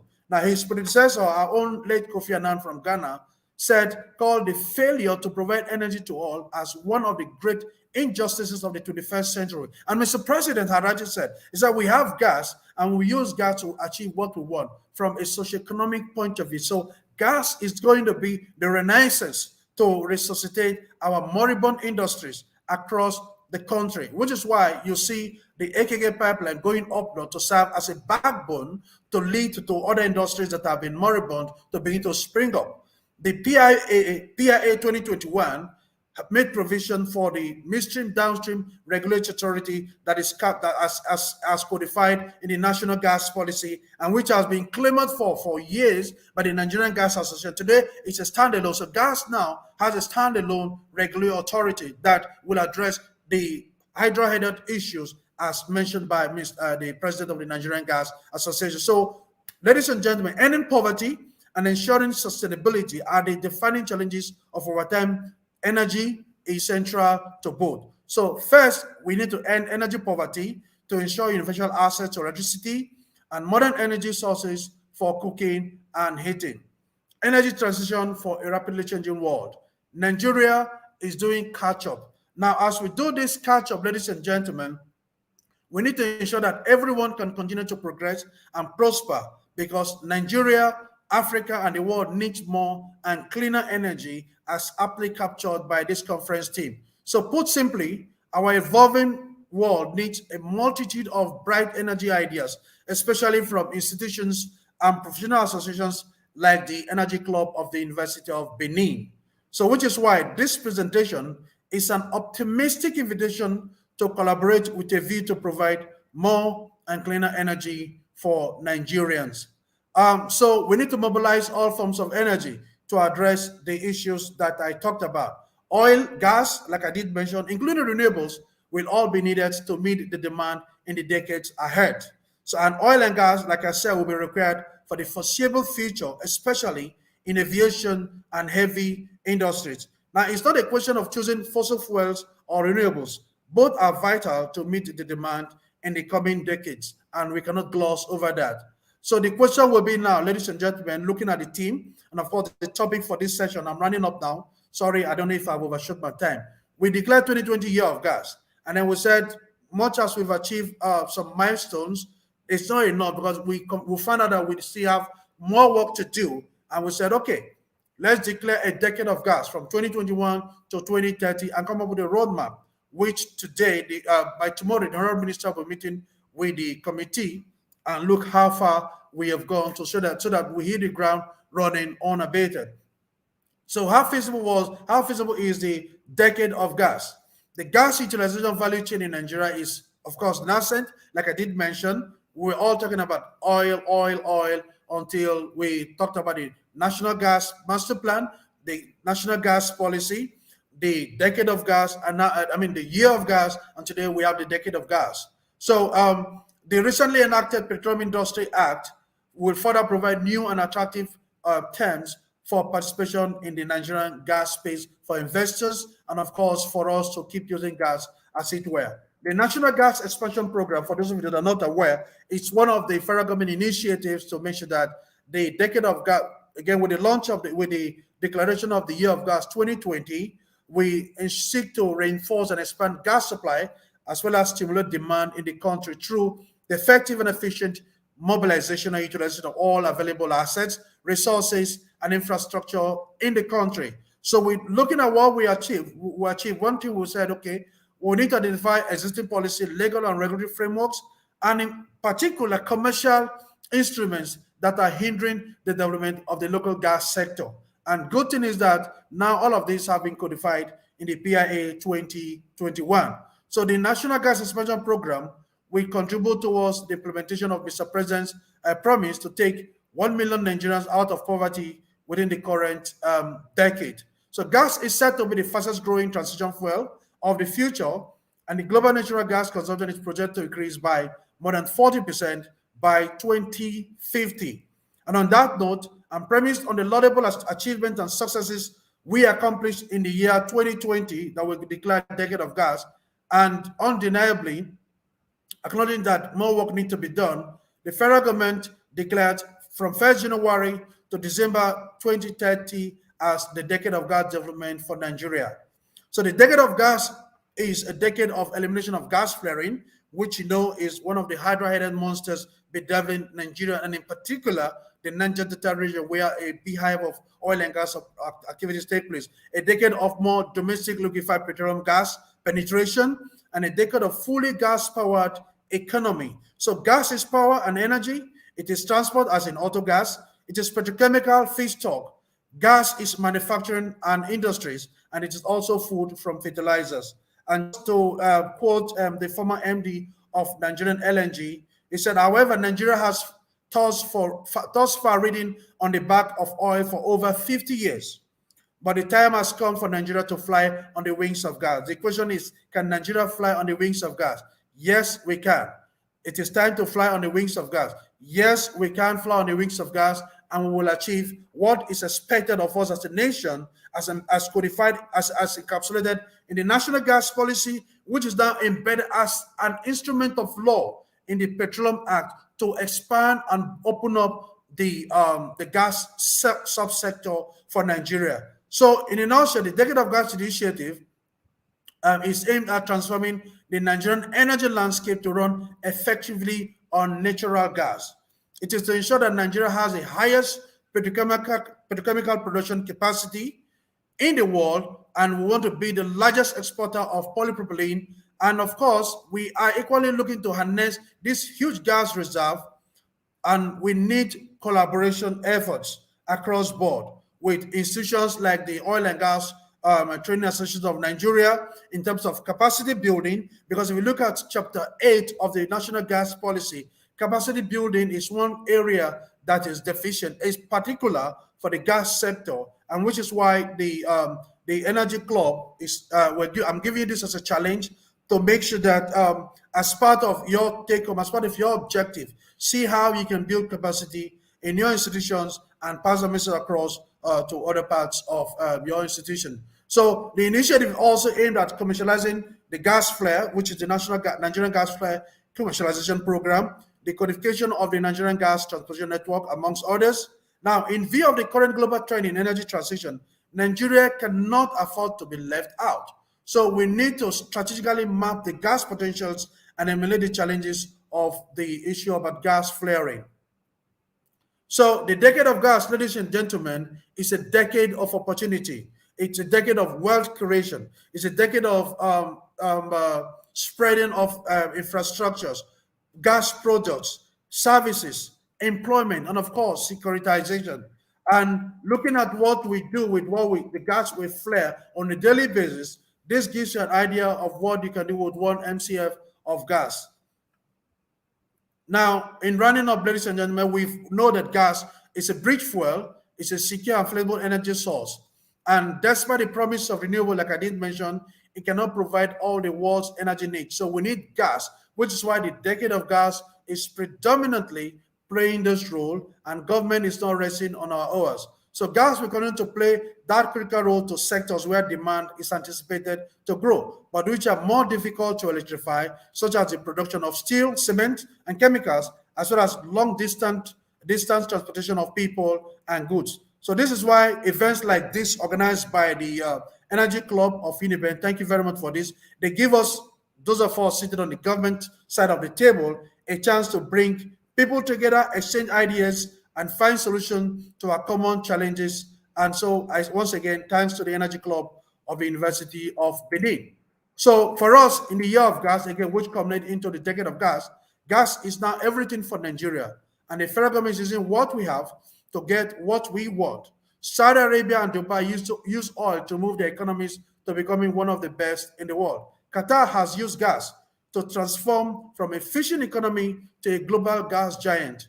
A tiny island called Trinidad and Tobago is a good example of a country that has accomplished much with its gas resources. With a small population of around 1.4 million people and only about 11 trillion cubic feet of gas, proving gas, the country has developed a globally competitive petrochemical industry. Trinidad and Tobago is the world's largest exporter of ammonia and second largest exporter of methanol, leading to that sector contributing significantly to the country's GDP. What this means, ladies and gentlemen, is a challenge to us. As a country, we have much more than Trinidad and Tobago, and which is why government is now putting up all necessary measures and wooing investors to come and invest in Nigeria and for us to do what we need to do. And another thing I'd like to mention, which is very important, the Nigerian agriculture sector, probably the largest GDP contributor to our economy, will immensely benefit from the greater availability of fertilizer using gas as feedstock. So the vision of the national gas policy, like I said earlier, is to ensure that gas development is undertaken in accordance with Nigeria's socioeconomic development priorities. Gas will become the dominant fuel for generating power in Nigeria, in Africa, and the world at large. So the major objective of Mr. President Boris' administration is to transform Nigeria into an industrialized nation with gas playing a major role. So the administration has kickstarted the National Gas Expansion Program, like I mentioned, the auto gas policy, and the AKK 614 AKK pipeline up north to serve as a backbone. Now, the other thing I'd like to mention again is that overall, government cannot do this alone. So we need to collaborate across a broad spectrum and dimensions. Government, industry, academia, which is University of Benin, again, thanks to the University of Benin, the Energy Club, and especially institutions and professional associations like the Energy Club of Uniben to make this happen. So it's a collaborative effort that needs to be in place. The decade of gas, like I did mention, is one key thing that has been captured to address the challenges as it's embedded in the PIA 2021 rather. Now, this just gives you an overview of the PIA journey. I won't bore you with this, but it tells us how we have lost a lot of money. We lost close as much as 15 billion in investment annually due to the delayed passage of the petroleum industry bill. And past administrations have identified the need to further align the industry for global competitiveness, but there was a lack of political will to actualize this needed administration. So Mr. President assent to the petroleum industry bill on August 16, 2021, making it an act of parliament, has marked the end of a decade of inaction, which now springs up to bringing up, addressing issues, particular issues around fiscal issues, high cost, tax burden, and the impacts on the oil and gas industry, and of course environmental remediation, like we did mention. So it's going to remove uncertainty due to protracted non-overhaul of legal framework on governance and of course the fiscal environment that the oil and gas business work with. So the PIA intervention in the gas space is key, and in recognition of the Decade of Gas initiative, the PIA has kickstarted tremendous changes in the industry. It has created a critical foundation for the more desired industrialization and economic development of the country. The PIA became necessary because Nigeria runs a petroleum industry that is governed largely by laws enacted over 50 years ago, such as the principal legislation, the Petroleum Act of 1969, and other outmoded legislation. So the PIA, again, has created the Nigerian Midstream and Downstream Authority, like I did mention, and established a gas infrastructure fund that will be governed by a governing and executive director and a transition advisor. So it created, again, a robust fiscal framework. And the PIA, ladies and gentlemen, will equally address issues around prevention of monopolization and abuses of monopoly power. as it were. The other thing I'd like to mention again is that the gas flare provision of waste and pollution regulation is grandfathered in the PI Act, which will overall address the issue of gas flaring. Before, it's like a moral hazard. When you flare and you make the flare payment, you go deducted because it is tax deductible. But this time around, that is not going to happen. So summing up, ladies and gentlemen, three ways to reduce global net greenhouse gas emission in tune with the conference team is improve energy productivity, change the mix of energy products, and then, of course, store emissions in carbon sinks. Speaking of carbon sinks, we've heard of a carbon capture and storage, which is essential for the deep decarbonization of heavy industries. Another area I would like to mention is that we can equally fight climate change through nature-based solutions that I believe most of us have not heard about, and that is the work of whales to fight climate change. So one study to predict whales can limit greenhouse gas and global warming. When it comes to saving the planet, one whale is worth thousands of trees. Put simply, we need more whales on the ocean to help combat the impact of climate change. The more whales there are, the healthier the oceans will be and the less carbon dioxide there will be in the atmosphere. In this way, nature absorbs more CO2 emissions from the atmosphere. Now, whales, what they do is that, so this is what we call the no-tech strategy to capture more carbon from the atmosphere. Whales play a significant role in capturing carbon from the atmosphere. When these whales die, they sink to the bottom of the ocean, and each great whale sequesters 33 tons of CO2 on the average, taking that carbon out of the atmosphere for centuries. Now, to put that into context, a tree, meanwhile, absorbs only up to 48 pounds of CO2 a year. Now, whereas whales are the largest living things on Earth, there are populations of some of the smallest phytoplankton. So they house those phytoplanktons. These microscopic creatures not only contribute to at least 50% of all oxygen to our atmosphere, they do so by capturing about 37 million metric tons of CO2, an estimated 40% of all CO2 produced. So we should stop eating whales when they get beached in parts of our locations, predominantly in the south area, southwest, maybe southeast. I've not heard of that, but I've heard of whales beaching in Lagos and in some parts of the Niger Delta. So put things in perspective, ladies and gentlemen, whales have a multiplier effect of increasing phytoplanktons production wherever they go. The picture here tells you clearly. In the developed world, people save whales when they get beached. In this part of our world, they serve as food. Yes, SDG number 1 says end poverty. There's poverty, there's hunger in the land. But let's look at the benefits of doing this. So protecting whales could add significantly to carbon capture. The beauty of restoring whale population is that there is plenty of space in the ocean, space once filled with whales. So adopting this initiative to support international efforts could lead to a breakthrough in the fight against climate change.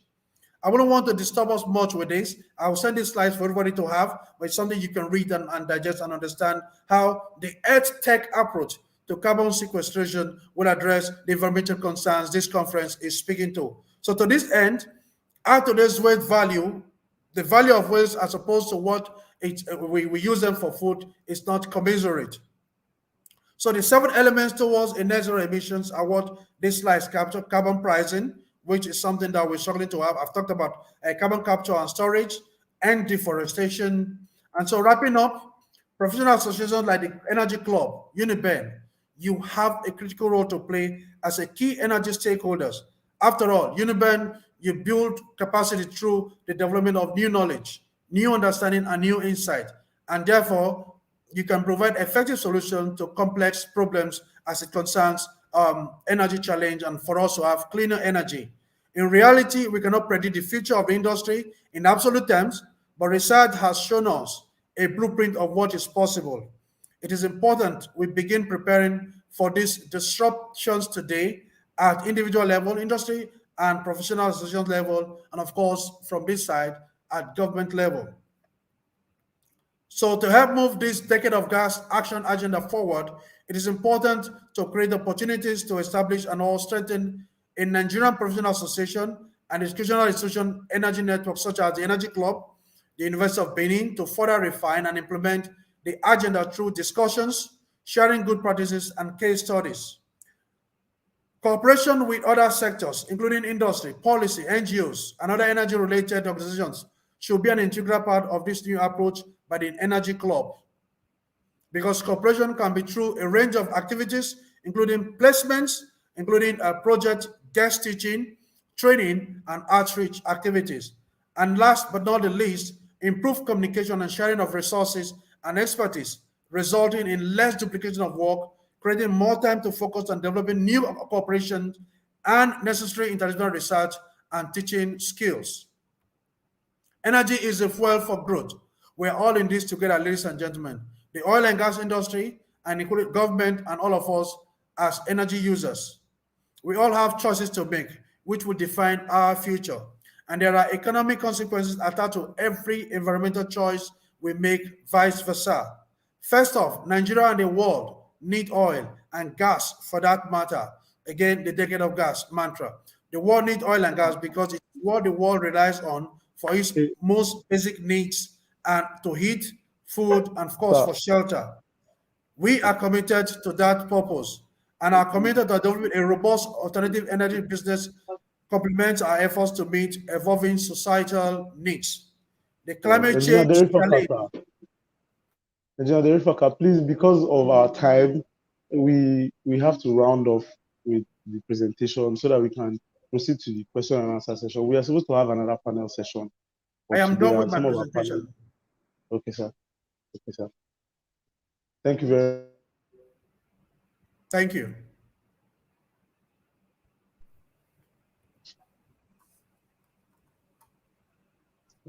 Okay, good afternoon, everybody.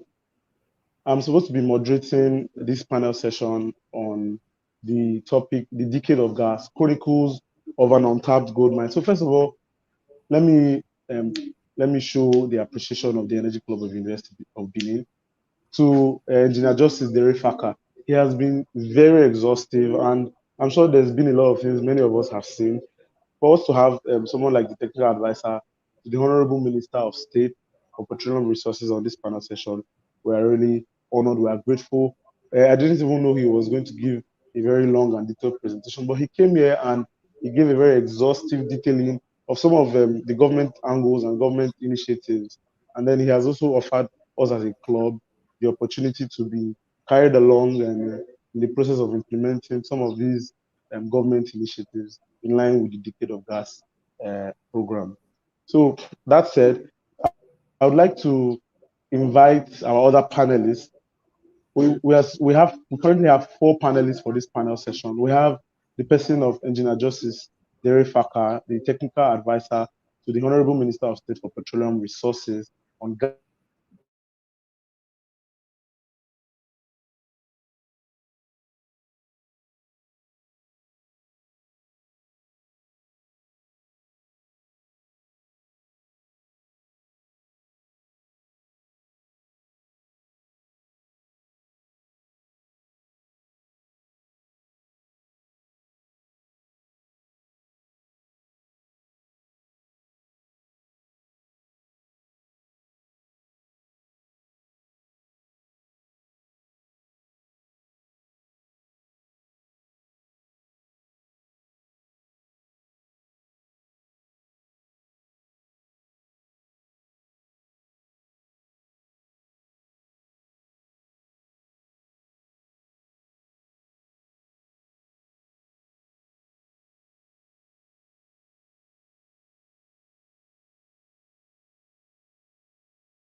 Okay, I'm back.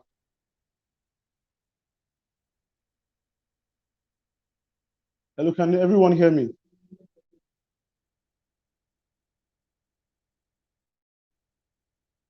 Mr. Yakubu, I don't know if you are with us. Yes, I'm Mr. with you. Bashro. Oh, okay. So just a moment to Okay, confirm that I'm our here. other panelists Good afternoon. Good afternoon, sir. Yeah, I Welcome can on hear board. you as well. Okay. Okay, so I'll just proceed. I will do basic introduction for our audience out there. Thank you, Mr. Yakubu, for tuning in. Thank you, Mr. Adeni Bashiro, for tuning in. Of course, my appreciation to Engineer Justice Derefaka for tuning in. The president of the Nigerian Gas Association and MD of Shell Nigerian Gas, who gave the initial presentation on this panel session, is not here, unfortunately. I don't know, maybe he'll join us and then we'll continue from there. So let me introduce from I already introduced Engineer Justice Derefaka. He's the technical advisor to the Honorable Minister of State for Petroleum Resources on gas business and policy. We also have on board here Mr. Nuhu Yakubu. In fact, he's the president of the Nigerian Liquefied Petroleum Gas Association. He's also the group chief executive officer of Bana Energy. Then we also have here Mr. Adeni Bashuron. He is the manager commercial and business for Power Gas Investment Nigeria Limited. So all of the persons who are on this panel session have been carefully thought has been carefully brought in so that we can have different perspectives to what the topic is about, the decade of gas, chronicles of an untapped gold mine. So I'll give a basic backdrop on how we'll conduct the Q&A session of this panel session. So first of all, let me generally say to our panelists that our audience is largely the learning population, a hub of young professionals, many of whom are not even members of the club, who are members of the general university community, but are really interested and keen in learning some of these things. They are really interested in being part of the discussion that run across the energy value chain, gas in this instance. So some of my questions may largely be peripheral. I would love for panelists to be able to, you know, come from the standpoint that a large majority of the persons who are listening to this panel session are not, in fact, not experts in the field. They may not understand some of these things critically. So that being said, I'll proceed straight to the Q&A. My first question will go to Mr. Nohu Yakubu. On your mark, sir. Very well. I'm not sure now what I'm supposed to do. I thought I might give my opening remarks and then. Okay. I just needed to be sure that you are ready, so I can begin with. Oh yeah. I've been ready. I've been ready since. Okay. Yes. We apologize, sir. We apologize for the lag in time. Yes, sir. So, like I said, the majority of our audience are in the learning population. In light of that, we would love for you to, first of all, shed some light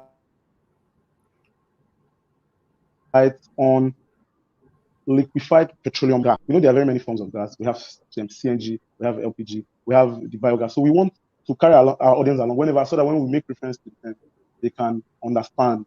And so we want you to shed some light on liquefied petroleum gas from concept to basic specifics, while highlighting its uses, the particular differences from other forms of gas. All right, thank you. Let me start by commending this the University of Benin Energy Club. It is as my alma mater. I am particularly thrilled that the students of University of Benin have come of age and have come around to organize such a very laudable project as hosting a conference of this nature. And I'm actually excited and pleased that at the quality of discussants whom you have brought on board today. So I want to thank all of you at the Energy Club. And I also commend the university for allowing this to happen. I read that, and then the key speakers of today, the vice chancellors present in the house, another distinguished guest, including my co-panelists and the speakers who came before me, Justice Derefaka, my friend and brother, and of course, Mr. Edubong, my friend and brother too, and associates in the industry. I would just like to give a bit of, I have some preambles I would like to just share. And I'd like to share this as briefly as I can, just to posit the issues in the context as they are today. So I would like I would like to crave your indulgence to just give a 5 minutes opening remarks. Um, it is notable that decades have gone by without much to show compared to Nigeria's hitherto robust plans for gas infrastructure development. With proven reserves of over 200 trillion cubic feet and counting, Nigeria still ranks at number 9 globally, to be specific. You heard Dr. Aubang's presentation, and yet we rank at 28 in terms of natural gas producers globally. Clearly, this speaks to a disconnect, which I believe today's conference, and also, today's conference speaks to address with the key discussants you have called in today, so that the audience, the students who are listening on, perhaps will take up the gauntlet and then begin to think out of the box to find solutions as to how to move things forward. Now that we have enabling policies in place, are the policies in order? Are they good enough? And then how knowledgeable our teaming student population as to the issues bordering on the Nigerian energy sector. And then there's global consensus for energy transitioning from fossil fuels to renewable energy.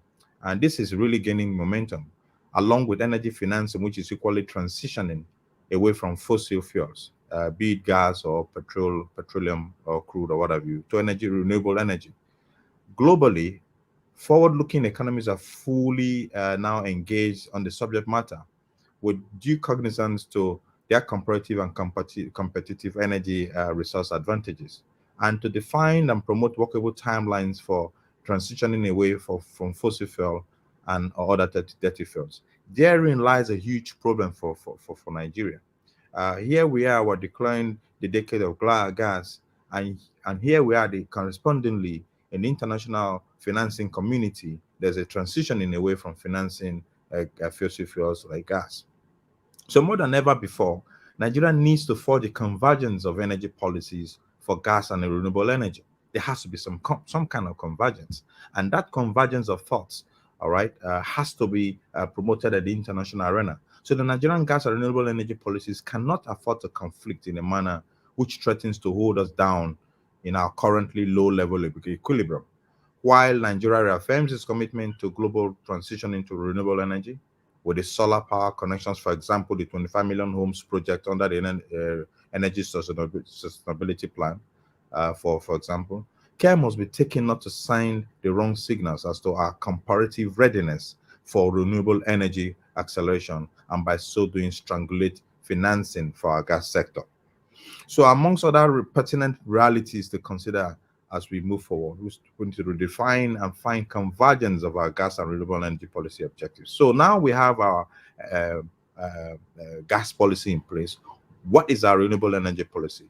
Is a fact that the grid power has been instrumental to the emergence of today's most industrialized economies to date. Is it still a fact, or is it farce? So still largely dependent on the global industrial economies today are still largely dependent on grid power. And what does that speak to energy transition and, for example, our power sector? So the well-informed core objectives of Nigeria's energy transition policy must therefore identify with the mission to project preference for a mutually reinforcing complementary play of gas and renewable energy rather than one where one replaces the other. So as to partake in influencing control levers of investment capital, therefore, to finance energy projects, Nigeria must partake actively in the global climate leadership meetings. I'm aware the NNPC, under the Ministry of Petroleum Resources, is going to be in Glasgow, I think, next month, to engage in these discussions, perhaps led by the Vice President himself, Professor Yemi Osunbajo, who has been very, very vocal on this subject matter, and the Energy Transition Council dialogues with a view to negotiating a feasible transition, not less than 30 years, taking into account the peculiarities of Nigeria's socio-political and economic interplay as it applies to gas projects, business development, where typical pre-development activities, for example, in Nigeria, takes a minimum of 5 years to financial close to 10 years. So therefore, I'll then now delve on to the questions that you asked, having given my preambles. I think that I think so LPG, what is LPG? So I'm president of Nigeria LPG Association, by the way, and I'm managing director of a company called Banner Energy, who are big in gas trading and gas infrastructure development. And then the Nigeria LPG Association is the umbrella association for all gas players in Nigeria, whether in the shipping sector, from production, from midstream players of gas to filling plants, bottling plants, engineers, trucks, and what have you, marketers, and even consumers. So I am very, very well suited to be in this meeting to discuss with your audience today. LPG is a broad spectrum fuel. It's a fuel that derives from refining process. It's a byproduct of a refining process. Also, LPG comes from its natural occurrence. All right, a natural occurrence from gas production. So you can either obtain LPGs from a refining process, a crude refining process, or from its natural occurrence in gas production. All right. So any which way, the propane, butane, which are the major components of the LPG mix, all right, are derived from either refining or its natural occurrence. And applicable use of LPG is very broad. That's why we call it a broad spectrum fuel. For example, LPG is very, very, LPG is a major, in other societies and other economies, LPG plays a big role in power generation. And then in Nigeria, for example, government must summon political will to allow cost-effective tariffs and a willing buyer, willing seller power market to enable the LPG or even natural gas to free up, all right, to transition away from the over 14 gigawatts of dirty fuels, be it diesel and what have you, that you use for generating over 13 gigawatts of power today, over and above what natural gas or LPG could do. So LPG is big, is a big player in or is a potentially big player in the power generation sector. And then also LPG is big for autogas.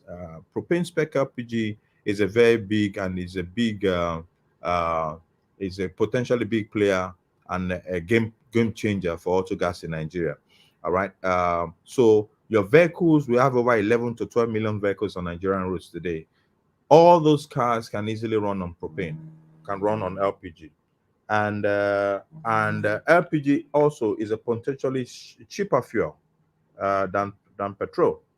All right, it's a cheaper fuel than petrol because of for obvious reasons. All right, since it's a byproduct fuel and or is a fuel that is derived from you know, like a fallout from gas production. So also important applicable uses for LPG will be gas-based industries, whether for petrochemicals, whether for agro processing, whether for plastics, like in petrochemical, like I said, production of plastics, and then for as raw materials for fertilizers, for example, or for internal combustion purposes, or for heating purposes, or for even for cooling purposes, for cooking as well. So there's broad range of applicable uses, industrial uses for LPG. And I'll speak about the gas-based industries soon, maybe in the course of my discussion. And then lastly, then domestic cooking gas. I'm sure there's going to be a lot of discussions today about where we are today about domestic cooking gas. On domestic cooking gas, the gas LPG is a big player in domestic cooking gas, as we all know.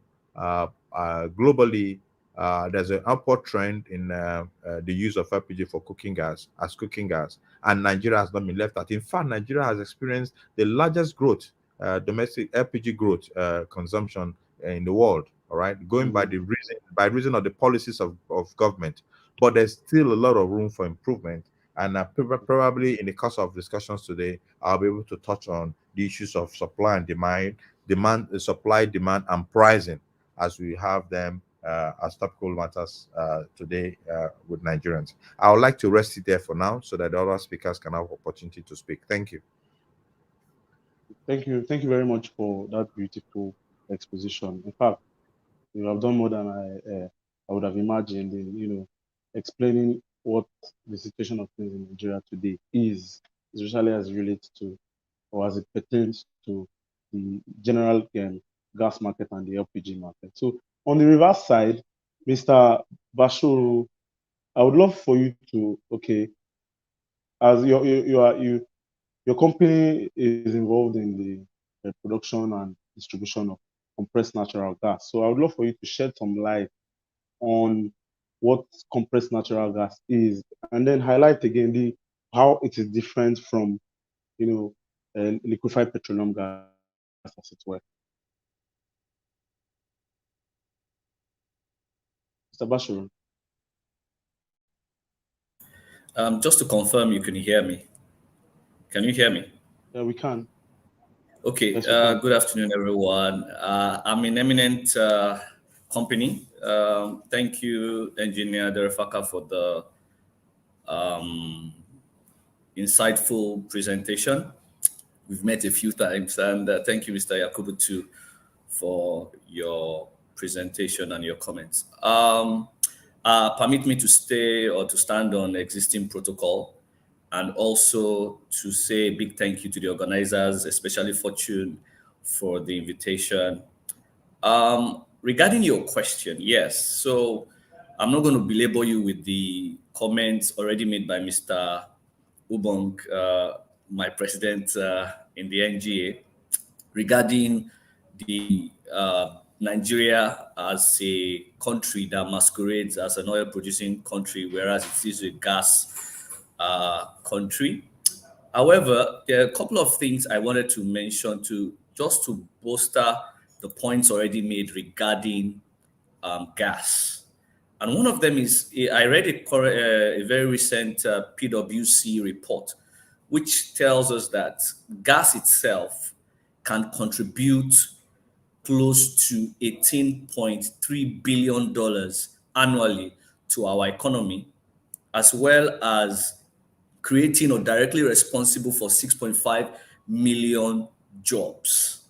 That should tell you the potential that gas has for Nigeria as a country looking to make its way into the company of countries that are big and powerful.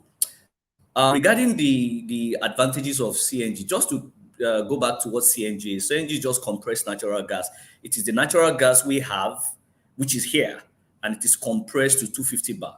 In my own case, and I'm talking about power gas, what we do is to take the gas, compress it, and load it on specialized trucks that deliver it to where it is needed. What we usually say is we take gas from where it is available to where it is needed, right? So what we do is we do what you call a last mile delivery. Remember that, we take the gas, which is in this case, if you recall Mr. Obong's presentation about the upstream where the gas is, and it is piped, it's sent into the pipes, and it's brought down via the pipeline system. What we use currently is the ELPS, the Escravos Lagos pipeline system. And of course, when it gets to where it is needed, Lagos, the markets in Lagos or in the Southwest, and distributed. But of course, for the amount of money and time you need to now develop pipelines and lay it to factories. So if you have a factory and you're still waiting for the pipeline to get to you, you consult companies like ours who now transport the gas consistently to you. And then what you now have is what we refer to as the virtual pipeline system. So we call it virtual pipeline because you have uninterrupted supply of CNG to your facilities while you wait or you await the pipeline to get to you. One of the advantages of CNG pretty much is the first one Mr. Yakubu already alluded to is cost. On an average, it is 30% cheaper than your conventional fossil fuel. That's one thing you must realize. The second point is it is here. The gas is here in Nigeria. So we conserve our scarce foreign exchange, which we currently use in importing harmful fossil fuels. It is here. So that's one other advantage. The other one, which is if you speak to every company that's involved in the diesel PMS business, is there's no pilferage in gas. In CNG, you can't pilfer it. And of course, most of the gas that is currently being flared will be converted or is being converted in some cases in a willing buyer, willing seller situation, and is delivered to companies like gas-based industries, the FMCGs and the like, which will deliver to, and they use it to produce their products, or in some cases use it to heat their furnaces and heats and all that. So I guess, I can stop here without belaboring with what my previous panelists have spoken about. Thank you. Okay, that was a beautiful response. Thank you very much, Mr. Bashir, for that beautiful exposition. So, my next question is somewhat of an offshoot of some of the things that have been said, particularly some of the things you mentioned, Mr. Adeni Bashir. But before I ask them, I want to appeal to our panelists that we should, because of want of time and because we have to move on with other activities of the conference, limit our answers, the responses we're going to give to the basic information so that we can move on to. There are a lot of questions actually, but we will take as much as we can. So my next question will go to two questions simultaneously as an offshoot from what Mr. Adeni Bashiron said. Let's just dive right in. So Mr. Duhu Yakubu, this question is for you. There was a lot of talk about investment and let me not say a lot of talk, but there was some comment about investment and the implications of transportation of gas across board to the place where it is needed. So I want you to tell us what in line with Nigeria's current situation, we're underutilizing our gas reserves, our gas potential, and we have a more commercially viable gas economy, but we are being underutilizing it. So in light with that, what are the prospects for investment in the LP space? In fact, in the gas space generally, do you think there's enough investment? Like, what do you think are the setbacks that are, that are stifling investment in the Nigerian space? And before you answer, let me just also ask Engineer Justice Derifaka, I hope he's with us, the question so that he will just follow up from your answer.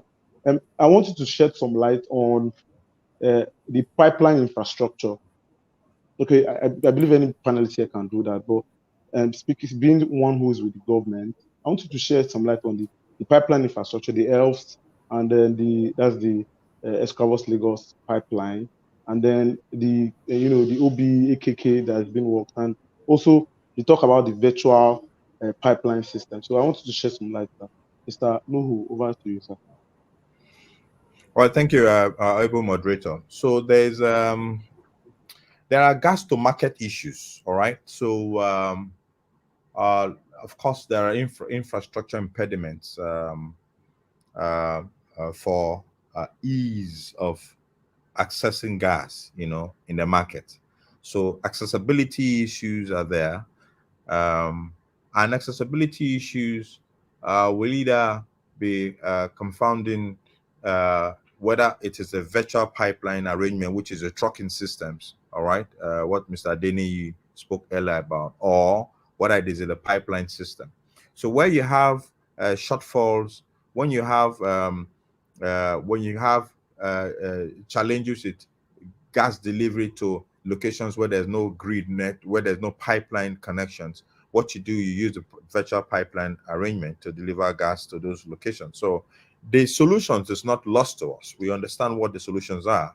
However, the infrastructure gaps still remain there for a few reasons. One is demand.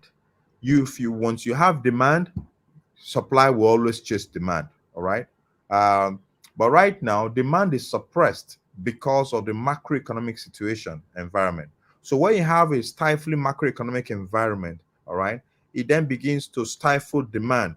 And when demand is stifled, then supply is equally stifled. All right. It is when it is supply that funds infrastructure for gas delivery. Once the supplier affirms that this customer, this demand market is viable, then the supplier invests in the infrastructure requirement to deliver gas to that market. It's only government that can take the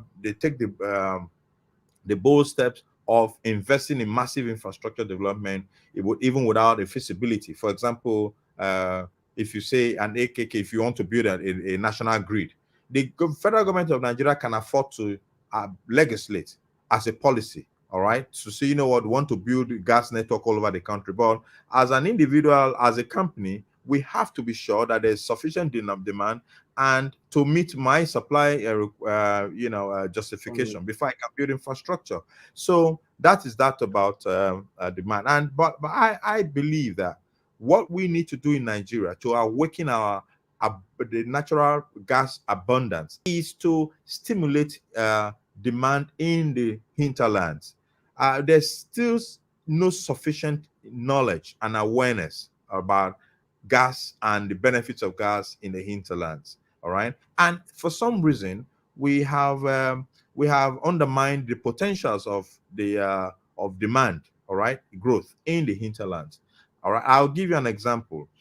We had to build a gas plant in a village called Iviare now around about where I come from. There was no the feasibility and business case wasn't a good one. All right, when we did the numbers. But we did it anyway because, look, for goodness sake, I'm president of Nigeria PG Association. I need to be able to deliver gas to my people. My people need to see the benefits of me having been the president of Industrial Association. Number two, I'm managing a big gas company, and my people need to see. So we did that. But it was such a surprise to us that gas plant we thought was in a village turned out to be one of the best performing gas plants than even the ones we had in the urban locations like Benin. So that means the gas infrastructure can actually awaken demand, okay, and vice versa. So, so there's need for us to channel gas for both agro processing industrial clusters and mineral processing industrial clusters. Every local government of Nigeria is rich in one form of natural gas, so one natural resource or the other, be it mineral resource or agro raw material. Gari processing. Why, if we farm cassava, what do we do with cassava? Do we just fry cassava and then process cassava into gari? What about starch? What about the other derivatives? Even the peels, cassava peels, what do you do with it? What do you do with palm oil? And what role does gas play? What role does gas play in agro raw material processing into semi-finished or finished raw material? And that's what will create wealth. All right. So this argument plays well with whether it is natural gas you're discussing, whether it's LPG you're discussing, is the same thing. All right. It's just the ease of delivery. One. Number two, the ease of access. Two. Number three is pricing. Okay. Which of these fuels is most suitable for this application and which is most accessible? If you have a gas node or a gas pipeline close by, a natural gas node or gas pipeline close by, then you can say, okay, let us tee off a line into that agro market, that agro raw material cluster or mineral material cluster. Or if it is far flung, it's okay, well, let us find a way to deliver natural gas via CNG, compressed natural gas form, or even liquefied natural gas forms, or even LPG forms. But any which way, there's need for us to trigger demand, all right, localize demand in our communities. That is a solution to our problem. And then we begin to address the pricing issue. How is it that Nigerian LPG is still priced on foreign platforms or foreign references, and for everything that have all the vagrancies of international community affects us? So when there's winter in America and the Americans are demanding more gas, it means and then the price of gas goes up by reason of that. That is not winter, it begins to affect us. When dollar price is going off, is affecting us. Everything that is done overseas that has to do with international currency, international market affects us. So we need to begin to think, how do we domesticate our price referencing? So Argos has recently come up with the West African price reference, and we are supporting them 100%. I believe the Federal Ministry of Petroleum Resources who is supporting is doing something about entrenching it, because since Nigeria hit the 1 million tons mark in December, it now becomes a reference market, because once you hit the 1 million tons mark, you are essentially become a reference market. So how soon can we then begin to reference Nigeria as a reference market, so our Naira will become the reference currency for trading gas in West African market, at least, if not for the entire African market? All right, that will actually help cushion the pricing for LPG. And then lastly, the issues of supply. All right, supply has become a big issue, because Nigeria today we import over 60% of our domestic LPG needs. All right, because we have hit the 1 million, 1.3 million tons or 1.4. I believe that by the end of this year we'll have hit the 1.4 to 1.5 million tons market, and yet our domestic supply sources are not more than 500 to 600,000 metric tons. Okay, if you add an LNG and add other small producers to it, it's not more than that. Okay, so there's need for government to shake up the other supply sources. Rather than exporting some of these gas, we can channel some of these LPGs into the domestic market and help to cushion the demand pricing, okay, as it is today, which is becoming overpriced. And I will begin to see people switching over from gas to firewood and charcoal. All right. So let me leave it at that. We don't want that. Yes, we don't want it. Yeah. Yeah. Thank you. So, Mr. Derifaka, I don't know if you got your question. Thank you very much, Mr. Yakubu. Mr. Derifaka, Engineer Derifaka, are you there? Okay. Before, depending when he comes back on board, we'll just continue with the conversation. So, Mr. Bashoru Adeni, this question will go to you. Okay, so Mr. Yakubu here just spoke about investment and the opportunities that we have, the things we should put in place to get things working.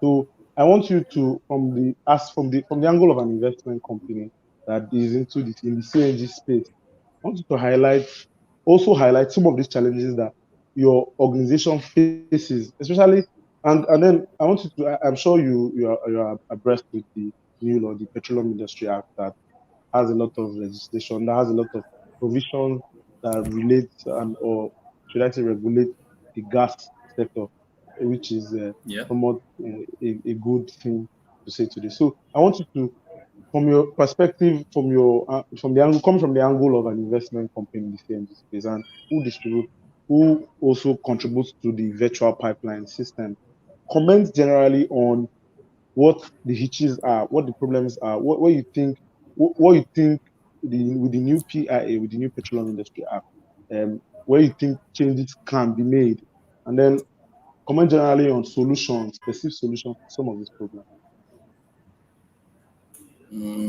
Okay, so I get your questions. There are a couple of you bunch them together, so it's fine. I'll just try to be as brief as possible. So we've been in the space for just over 8 years, and one of our key challenges is always convincing people of the viability of gas as to versus the predominant, generally accepted or used fossil fuel. And so that one is already there. Remember that gas usage is relatively new, as you can see based on the many data points that have been mentioned by the previous speakers. However, what I want to point out to you is that there are many areas, for investment. I'm not going to even just talk about the energy space, which we are talking about off-grid activities and all that. What about the gas-based industries and the investment opportunities there? Why are these opportunities coming out? Like Engineer Derifaka already mentioned, with regards to the policy and the regulations coming out, especially with declaring this the decade of gas. That already tells you that several instruments will be used by government to open up this market, right? So I foresee, and of course, there will be a lot of investments coming in. The signing of the PIA pretty much says, one, you understand what you're getting into as an investor. And that itself is a great relief to many potential investors. Now you know what you're getting into. Now you know what the tax regime will be, the fiscal terms, and all the licensing procedures and all that. The question will now be the implementation, right? And hopefully the committee has been formed, and we're looking at within the next 12 to 15 months for the implementation. We will realize how this will be implemented going forward, right? For one of the major policy shifts and pushing of the government is on auto gas. Mr. Yakubu had already mentioned that before. Just to give you an idea, do you know that we could possibly save 10 trillion naira every year if every vehicle in just Lagos, Port Harcourt, and Abuja converted either completely to the use of CNG or dual fuel? That's to show you the potential of the auto gas market, right? And that you will see a lot of investments going there. So with regards to some of the things that Engineer Derfaka mentioned, you would see that even as students, now you begin to look at the gas industry and you begin to see where can you see you putting in an effort to make a career out of, whether upstream, midstream, or even downstream. So, with regards to your question, the opportunities are going to be abound, right? But the question now would be, what's going to be the implementation of these policies now that we have the PIA signed and coming into law, and how that will be implemented across board along the value chain. Mr. Derfaka will speak to the infrastructure challenges and the plans for government to push that forward. The only comment I'll have there is that I remember going to Kano early this year with on the invitation of the GACN with regards to try to shed more light on gas and gas to the north and all that. And we are as a company, we are very interested. We already have a plan to go there. But again, it's on the back of the AKK, and we are believing that, sooner than later we'll see that come to fruition. And then imagine the markets that will open up when you're able to take gas across the northern part of the country. Currently we are in the south. We have states, Lagos, Ogun, Abia, Delta, and River State. So we're looking at expanding, but then again, it will be on the back of infrastructural development, which I believe Mr. Derfaka will mention. Thank you. Thank you very much, Mr. Adeni. Before we continue, I should apologize, tender my apologies to Mr. Prince Danda O from Azua Power PLC. He's supposed to be representing the managing director, Mr. Okeke Edu. Then also, I want to apologize to Mr. Justus from Eco Electricity Distribution Company. She's supposed to be representing Mrs. Walla Joseph, the Chief Company Secretary and Legal Advisor. We want to apologize that we are largely behind it. They are currently with us here, physically present. So, Sars, please, want to pay your indulgence. So just give us a few minutes to wrap up this panel session. We'll go straight into panel session on power and electricity. So in that light, I should say that I'm grateful and I'm thankful that most of the comments of all our panelists here have touched on more than the questions asked. In fact, a lot of the questions that were intended to be asked have been answered, especially by Mr. Yakubu here when he made a lot of reference to the domestic gas market. So that said, Engineer Justice is still not here with us. I would have one final question, and please, for Mr. Nuhu Yakubu, please, I would appreciate a very brief response. So my question goes like this, and it's in relation to gas to power. I feel like there should be some comment on gas to power. There's talk that 80% of natural gas goes into the power sector, and even still, there's a lot of power deficit. I'm asking this because our next panel session will talk about why we have these deficiencies in our power infrastructure across the electricity value chain, and of course those things have ripple effect on the economic recovery and even the gas market. So apart from gas to power, like investments in gas to power, what are the other? Okay, I know Mr. Adeni just mentioned auto gas. What are the other potential investment opportunities for gas in Nigeria? And please, we will appreciate a very quick response.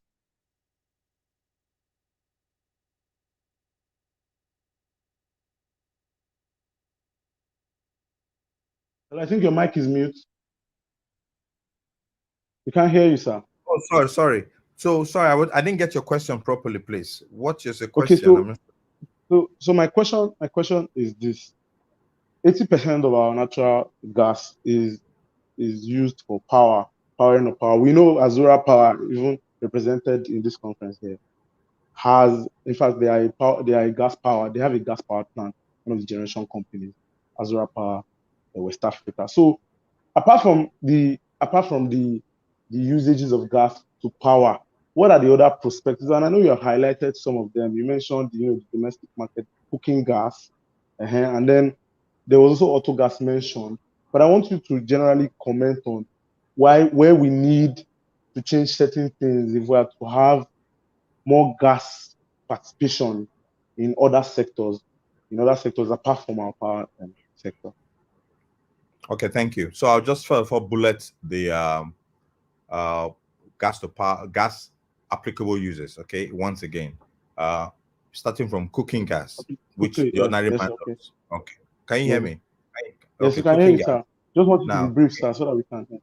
Yeah, so cooking gas, and then also you have gas for auto gas as well, and then gas for power generation. All right, as opposed to using diesel and what have you. And they also have in gas-based industries, gas for gas-based industries. So whether as feedstock is when you use gas as a raw material, all right, to produce something else. For example, fertilizer. Okay, then also gas for heating. Okay, that's also another important use of gas for industrial gas, gas-based industry. And then gas for cooling, like I said. All right, gas for drying. All right. So those are some of the applicable uses of gas. And then with respect to the incentives, what needs to be done? There's need for government to continue to incentivize this gas sector with fiscal incentives. For example, this government has done very well with throwing the right fiscal incentives for LPG. There was the LPG on domestic gas was waived, all right, by this government. Number two, duty on LPG equipment has been waived for 5 years. So there's no import duty for LPG equipment, all right, in Nigeria. But there's no VAT on domestic LPG. However, we need to take those incentives across the entire gamut of supply sources. We are saying that this VAT removal on LPG should not be limited to domestic LPG sources alone. It should equally be applied to imported LPG, because 70% of 60% at least of the LPG consumption in Nigeria is derived from overseas. So when you now say LPG VAT is you remove LPG on domestic LPG, it means that 60% of the LPG we still consume still has VAT implication, which is not what we want.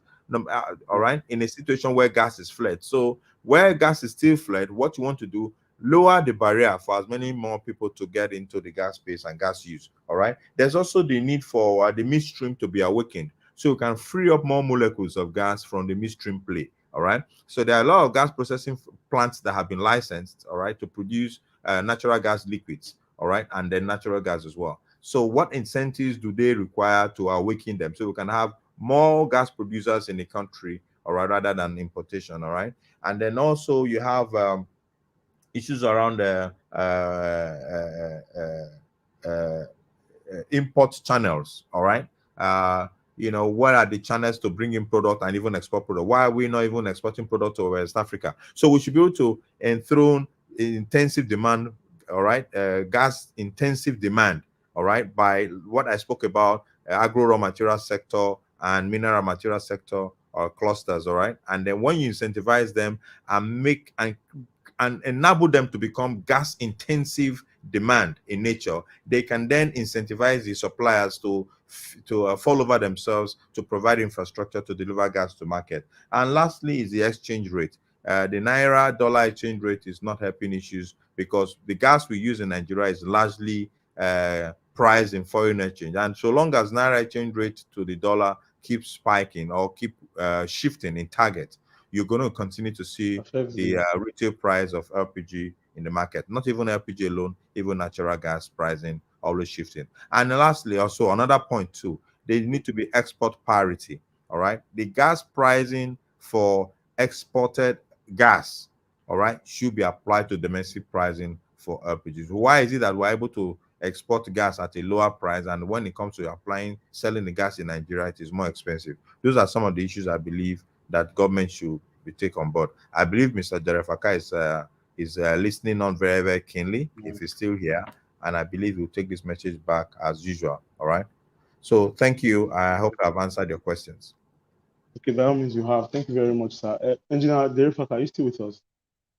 Okay, we'll just move on. So I just wanted him to, give a little comment on um, whether he has, like, if he has heard the things that have been said today, and he has taken note of some of the things that the government should be putting in place to ensure that we have a more viable market. So generally, please, I would have to apologize that we have to come to the close of this session now. Let me say that we are very much grateful to all our panelists, Mr. Nuhu Yakubu, Mr. Adeni Bashir Nigeria, Justice Dere Fata, and Mr. Edu Bong for being here today.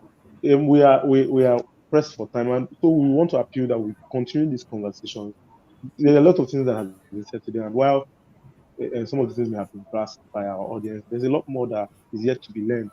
So constant conversations like this, constant communication, seeing these things in, persons will be able to, get interested and make viable contributions when necessary. So we want to appeal that you are readily available to us whenever we have subsequent webinars, conferences, more routinely and more distantly. So on that note, I would like to say thank you very much, Taz.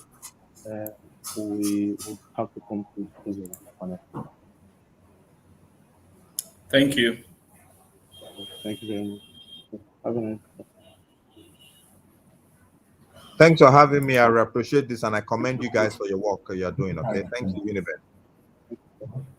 Thank you very much, sir.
and save time at work, you should get Grammarly.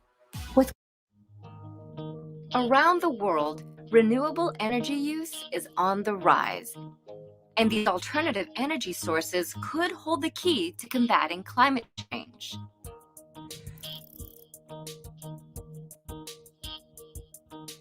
What is renewable energy? Renewable energy is generated from sources that naturally replenish themselves and never run out. The most common sources are solar, wind, hydro, geothermal, and biomass. Over 80% of the total energy consumed by humans is derived from fossil fuels. However, renewables are the fastest growing source of energy in the world. Renewable energy has many benefits. First, it can combat climate change because it creates no direct greenhouse gas emissions. The only emissions that they produce are indirect, meaning those that result from manufacturing parts, installation, operation, and maintenance. But even those are minimal. Second, renewable energy can decrease pollution and therefore reduce threats to our health.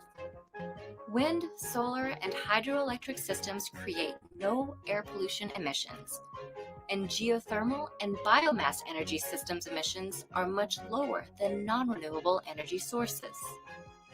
Third, renewable energy is a reliable source of power. Because renewable energy sources are, well, renewable, they will never run out. Once built, renewable facilities cost very little to operate, and the fuel is often free. As a result, renewable energy prices tend to be stable over time. While renewable energy has many advantages, it is not without downsides. It is difficult for renewable energy sources to generate power on the same large scale as fossil fuels. Building wind farms and dams can disrupt wildlife and migration patterns and lead to ecological destruction. Both solar and wind energy are intermittent. They only generate power while the sun is shining or while the wind is blowing. Batteries can store excess energy for later use. However, they are often costly. While renewable energy presents some challenges, it also offers an environmentally friendly alternative to the greenhouse gas emissions and pollution of fossil fuels. And as advances in technology make renewable energy more accessible, affordable, and efficient, an end to climate change could be within our reach.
And of course, this session will be moderated by Mr. Thomas Fortune. Can we have him upstage as well?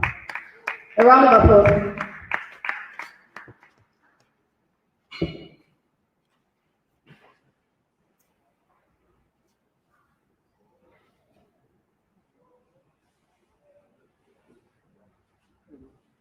Okay, good afternoon, everybody.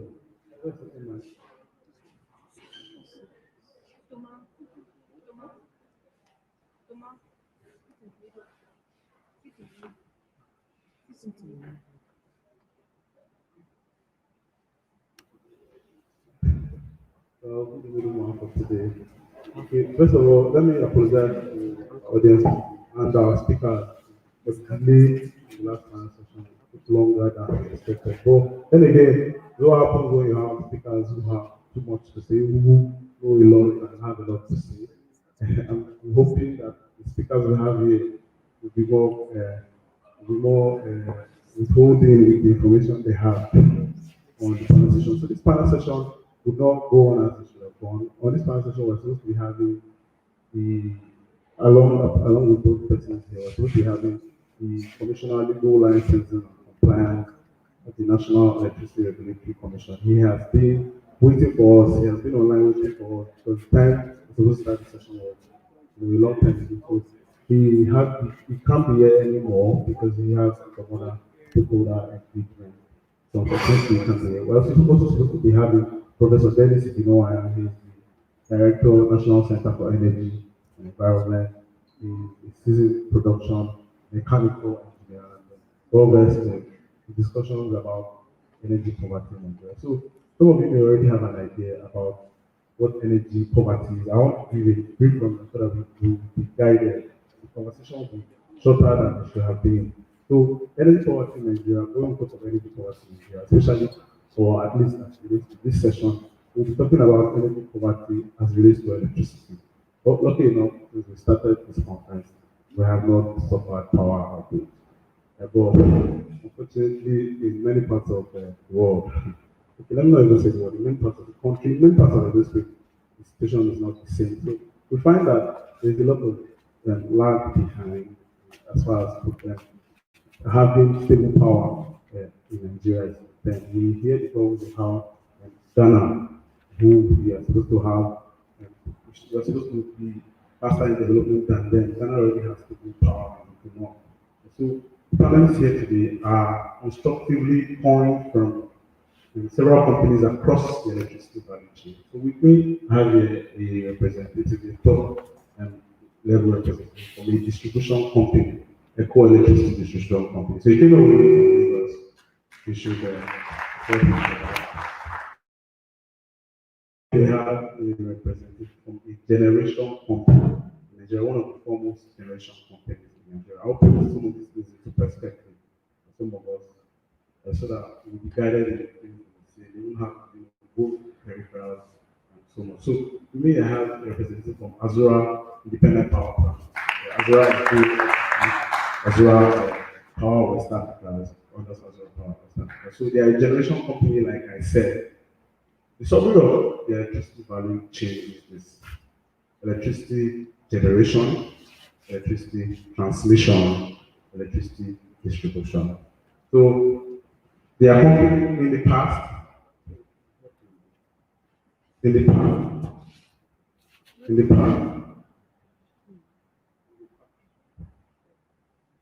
past, previously in Nigeria, we had a single aggregator, all of these rules, controlled by the federal government. All of us know as NEPA, and even the power holding company of Nigeria. So we had one company owned by the federal government, established by an African, who controls the energy, electricity generation in Nigeria, the electricity transmission, and electricity distribution in Nigeria. The essence of this split is for many reasons. I won't go into those reasons. So now, in line with more a growing economy, and there was at the time a privatization of two of the sectors under the electricity value chain. So electricity generation is no longer controlled by the federal government. Independent organizations, private companies have now been given the leverage to own generating facilities. And then, okay, I should add that a lot of generating facilities are in Nigeria, quite a number of them, generating a lot of energy. So transmission, on the other hand, what happens is generation companies transmit to the national grid, which is controlled by the transmission company of Nigeria. It is still controlled by the federal government. And then the transmission company of Nigeria now transmits to distribution companies who we as the end users now relate to. Okay, come and give me light. I don't have a data. They didn't give me light for 2 days. So the distribution companies are the ones with power to distribute. Generation companies can only generate, but they cannot distribute to the end users, unless, of course, by law, it's less than 1 megawatt. So then, that said, that is a general backdrop of the energy framework in Nigeria. Our discussions will be centered on why we have energy poverty in Nigeria. So I would just like for both panelists to give a very brief introduction of themselves and talk about what their company stands for. So I'll start with you. Okay, good afternoon, ladies and gentlemen. My name is Steve Prince Kanta. I'm here to represent my MD, which I've already mentioned, Engineer Edo Okeke. Thank you for this opportunity for being your midst, and I want us to understand what is really going on in the power sector. It's just like what you have just said in the doctor, we have 3 categories in the power sector or in the power industry. We have the GENCO, which is the generation company, and we have the TRANSCO, which is the transmission company, and we have the DISCO, which is the distribution company. And the middleman is the transmission company. It's solely owned by federal government. But the distribution and the generation will have private companies managing it also. Let me start from the generation, because I'm going to say more on generation. That is the area I'm into, and I would like us to listen and listen to what is really happening. That I'm going to discuss on the generation. Actually, generation, just previous speakers have said much on gas and different types of gas. We need natural gas to use to fire our gas turbine, and we have different types of turbines. We have gas, we have solar, we have hydro, we have steam. But in our company now, what we use is the gas turbine, and we get the gas from a gas company, NTC. We get gas from them, the pressure of 20 to 25 bar, and the temperature of 30 to 35 degrees Celsius. When you receive the gas, you use it to fire your activities. But let me go through the process of getting the megawatt. When you receive the gas from the gas company, there is process the gas will move before getting to where you get your electricity. First, you get the gas from the NGC station or company with this very pressure, and it passes through some process to enable the gas, get well heated, because we need a heated gas for we to get a better combustion in a combustion chamber. And that is why we have what we call water pipe heaters. These water pipe heaters enable us to heat the gas and get a temperature from 30 to 50 to 65 degrees Celsius. And after passing that stage, it will go through the what we call the combustion chamber, which I know you guys that are engineers are aware of that. And when you get to that stage, the gas and the air and that's what we call electric block will ignite to give us a chemical energy in that very spectrum, in that very section. What we produce there is what we call chemical energy. And that chemical energy will be moved to the gas turbine. And at the gas turbine, which is the prime mover, which I know you guys know, the prime mover at that stage will get the mechanical energy. And from the mechanical energy that we use to drive generator, then we generate electricity energy, which is from there we transport it through Nigeria National Grid, which is NCC. Thank you. Thank you very much, sir, for that somewhat detailed speech. So, sir, I wouldn't want you to go in very detail. I just want you to give me a little brief on what distribution companies are about. Thank you, Mr. Cotton. Hi, everyone. Hi. I can't hear you. Are you guys still here? Yes, sir. Okay, thank you. Let me just start by saying I'm amazed at what you guys are doing here. Um, Doing something like this at this student level is amazing. All right. A round of applause for you guys. Just clap for yourself. You won't really understand. This is probably what people are doing 5 years outside school, and here you are doing it. So kudos to you guys, organizers, and everyone. So my name is Joseph Mafidon. I'm a lawyer at EKDC. EKDC is a coal electricity distribution company.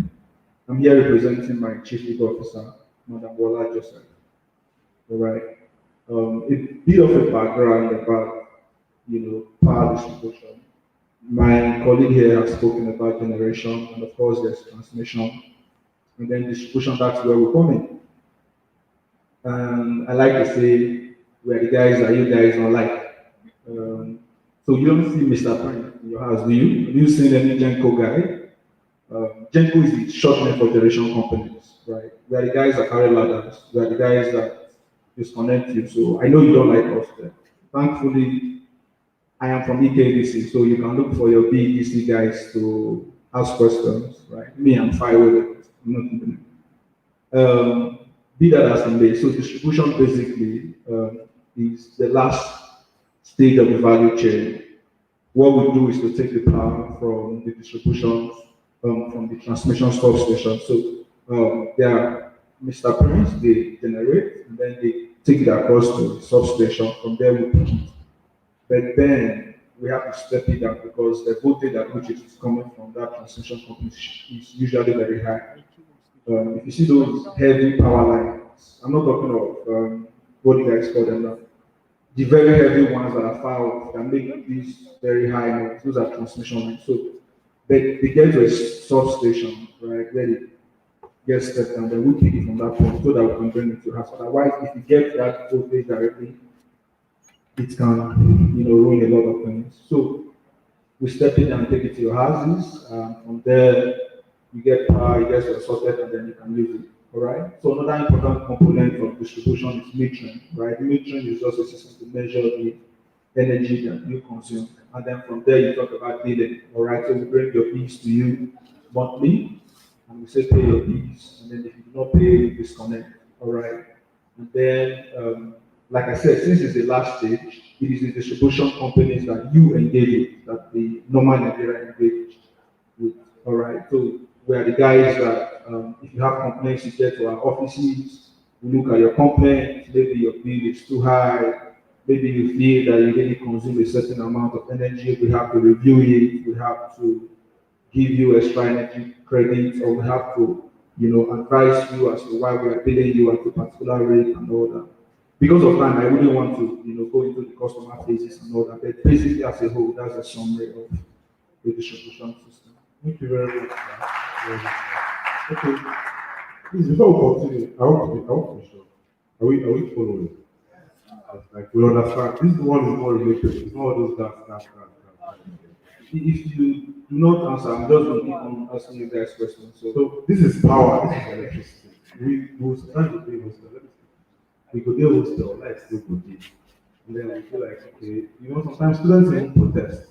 So you begin to ask questions like, why is the first institution like University of Benin not able to power itself and give itself sufficient energy? Like it's small, it's not Nigeria we're talking about.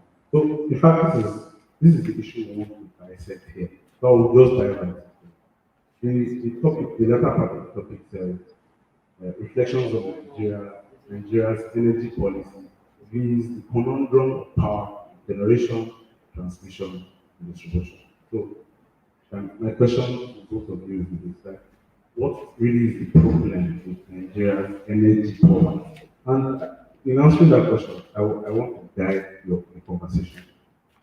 Correct me if I'm wrong, but I think the last time I tried to do some research on the electricity framework, they say we generate combined generation capacity across all GenCos. There are a lot of generation companies across transport generation, mainly Aqua Power across. So Azura, of course, the one in the group. So they say we generate combined capacity of around 11,000 megawatts, 12,000. Some even say 13,000. Well, of course, our leader from the generation company has just told us 12,000 is the store capacity. I believe that will be that's not the full capacity of the generation company. All right. The installed capacity, right, President, you have 12,000.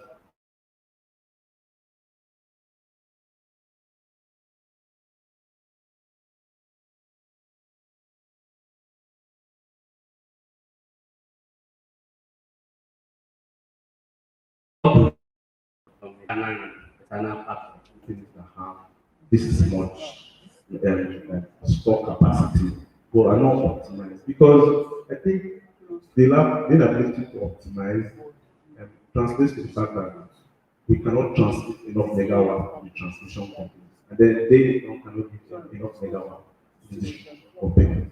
So there are also a lot of talk about how shaky and inefficient the national grid is. So a lot of these megawatts also get wasted. So if we are saying we are generating only 4,000 and you send to the transmission company of Nigeria, and then there's a lot of wastage as well. Then before you come to the discos, we have very little for electricity go around, and that's how what translates into these are business companies, they have to make their money. That's what translates into increased electricity. Should I say tariffs? Tariffs are not necessarily tariffs, I would say increased electricity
the light bulb on, your sockets are on unnecessarily.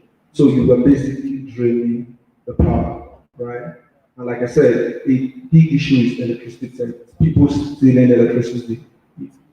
I know that that may not look like something that's possible.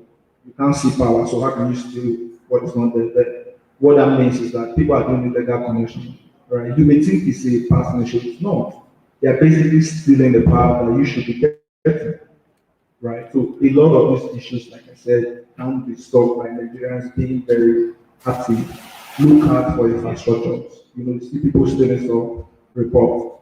You see people stealing electricity, report, and you even, right? Let me not falsely accuse you, but if there's anybody who's tampering with electricity, stop tampering with it, all right? And then one of the major ways we can actually help, you know, power distribution is by paying. You pay your electricity bills, right? Our parents, in maybe the rural areas and all that, some of them, not all, believe that electricity power, right, is something that government gives to them freely. It's not. It's no longer in the hands of the government. So Nigerians also need to know that we have to start paying for electricity. If you pay for it, transformers will be bought, wires will be bought, right? Substations will be developed, right? And you see, because it's an entire value chain that is well connected, right? Our power poverty, energy poverty, right, will stand a chance of being solved. All right, let me stop here. Okay, thank you very much for that presentation. Okay, I think I gained a lot from what you said about perceived solutions. So, okay, I'll ask you this question, but you may choose to answer it, you know, in your own way, not exactly as I intend to ask or as I may ask you. Okay, so I know for a fact that not many countries in the world operate the national grid, that is shaking like Nigeria. Don't you think a viable solution to Nigeria's problem is the challenge of having to go through the national grid or to this code? I mean, through that chain alone, there's a lot of waste. So don't you think it's better or more viable to have, you know, similar companies and generate and distribute? And I say this because I was having a conversation with one of the panelists who was supposed to be here, Professor Dennis Kinoa, and he pointed out one fact. There are several companies who have come to Unibank, for example. Generation companies. I mean, they will not be gas power, they will not be that big to be able to even afford gas to power the station. But small generation companies that can leverage on solar, some of these other renewables to power their generation company. And then the concern was if they generate for Unibank and they distribute to Unibank directly to ensure that we have constant power and the ripple effect, constant water, every other thing that comes with constant power. So and then there was a lot of talk about what our policy in Nigeria is. To protect the disco persons as well, you have to transmit to the national grid, unless less than 1 megawatt. And of course, Unibank uses more than 1 megawatt. So I'm asking, don't you think it will be a step in the right direction to have some of these companies who are able to generate and distribute themselves? Okay, thank you for that question. Actually, the question you just asked, the way forward is also boils down on government policy. In Nigeria, you cannot generate and distribute. Just like the government, as in the government of Edo, they cannot build a power plant and use it maybe to service the whole Edo state. It's not like that, you know. Unless we, change tomorrow, that will be another way to salvage as in the situation we're in.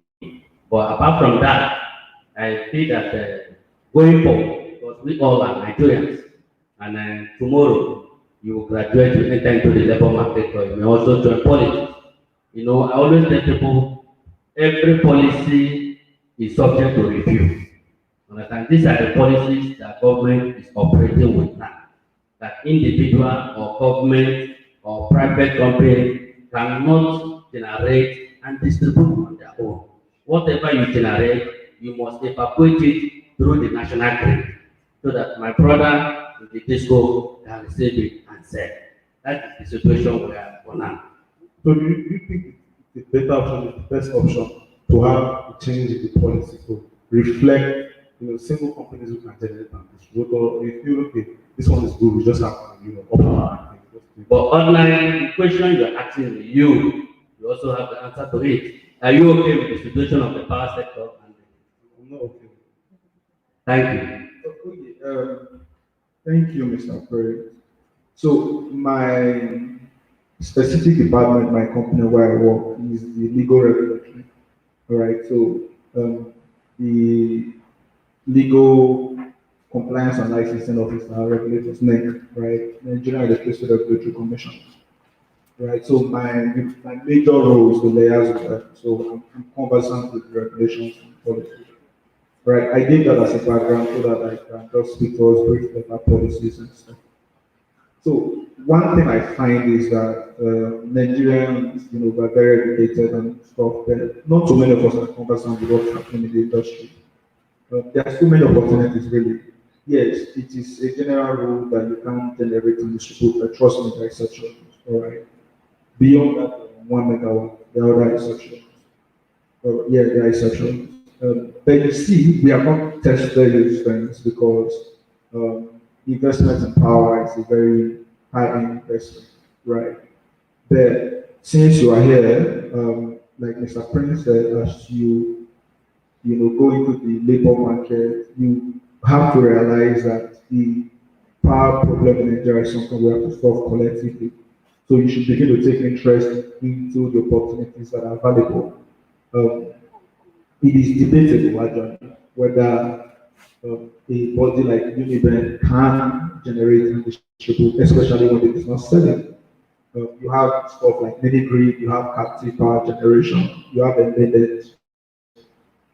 It is assuming that our colleague from NEC was here, they are the guys who give licenses. All right, so it is for us to continue pushing the boundaries. All right, Azura, where Mr. Prince works, is a clear case of an intention and political will by government or government to see that their people get power. So we need to continue pushing the boundaries. I don't look at yourself and say I'm 400 level, I'm 500 level, I'm 300 level, thereabout.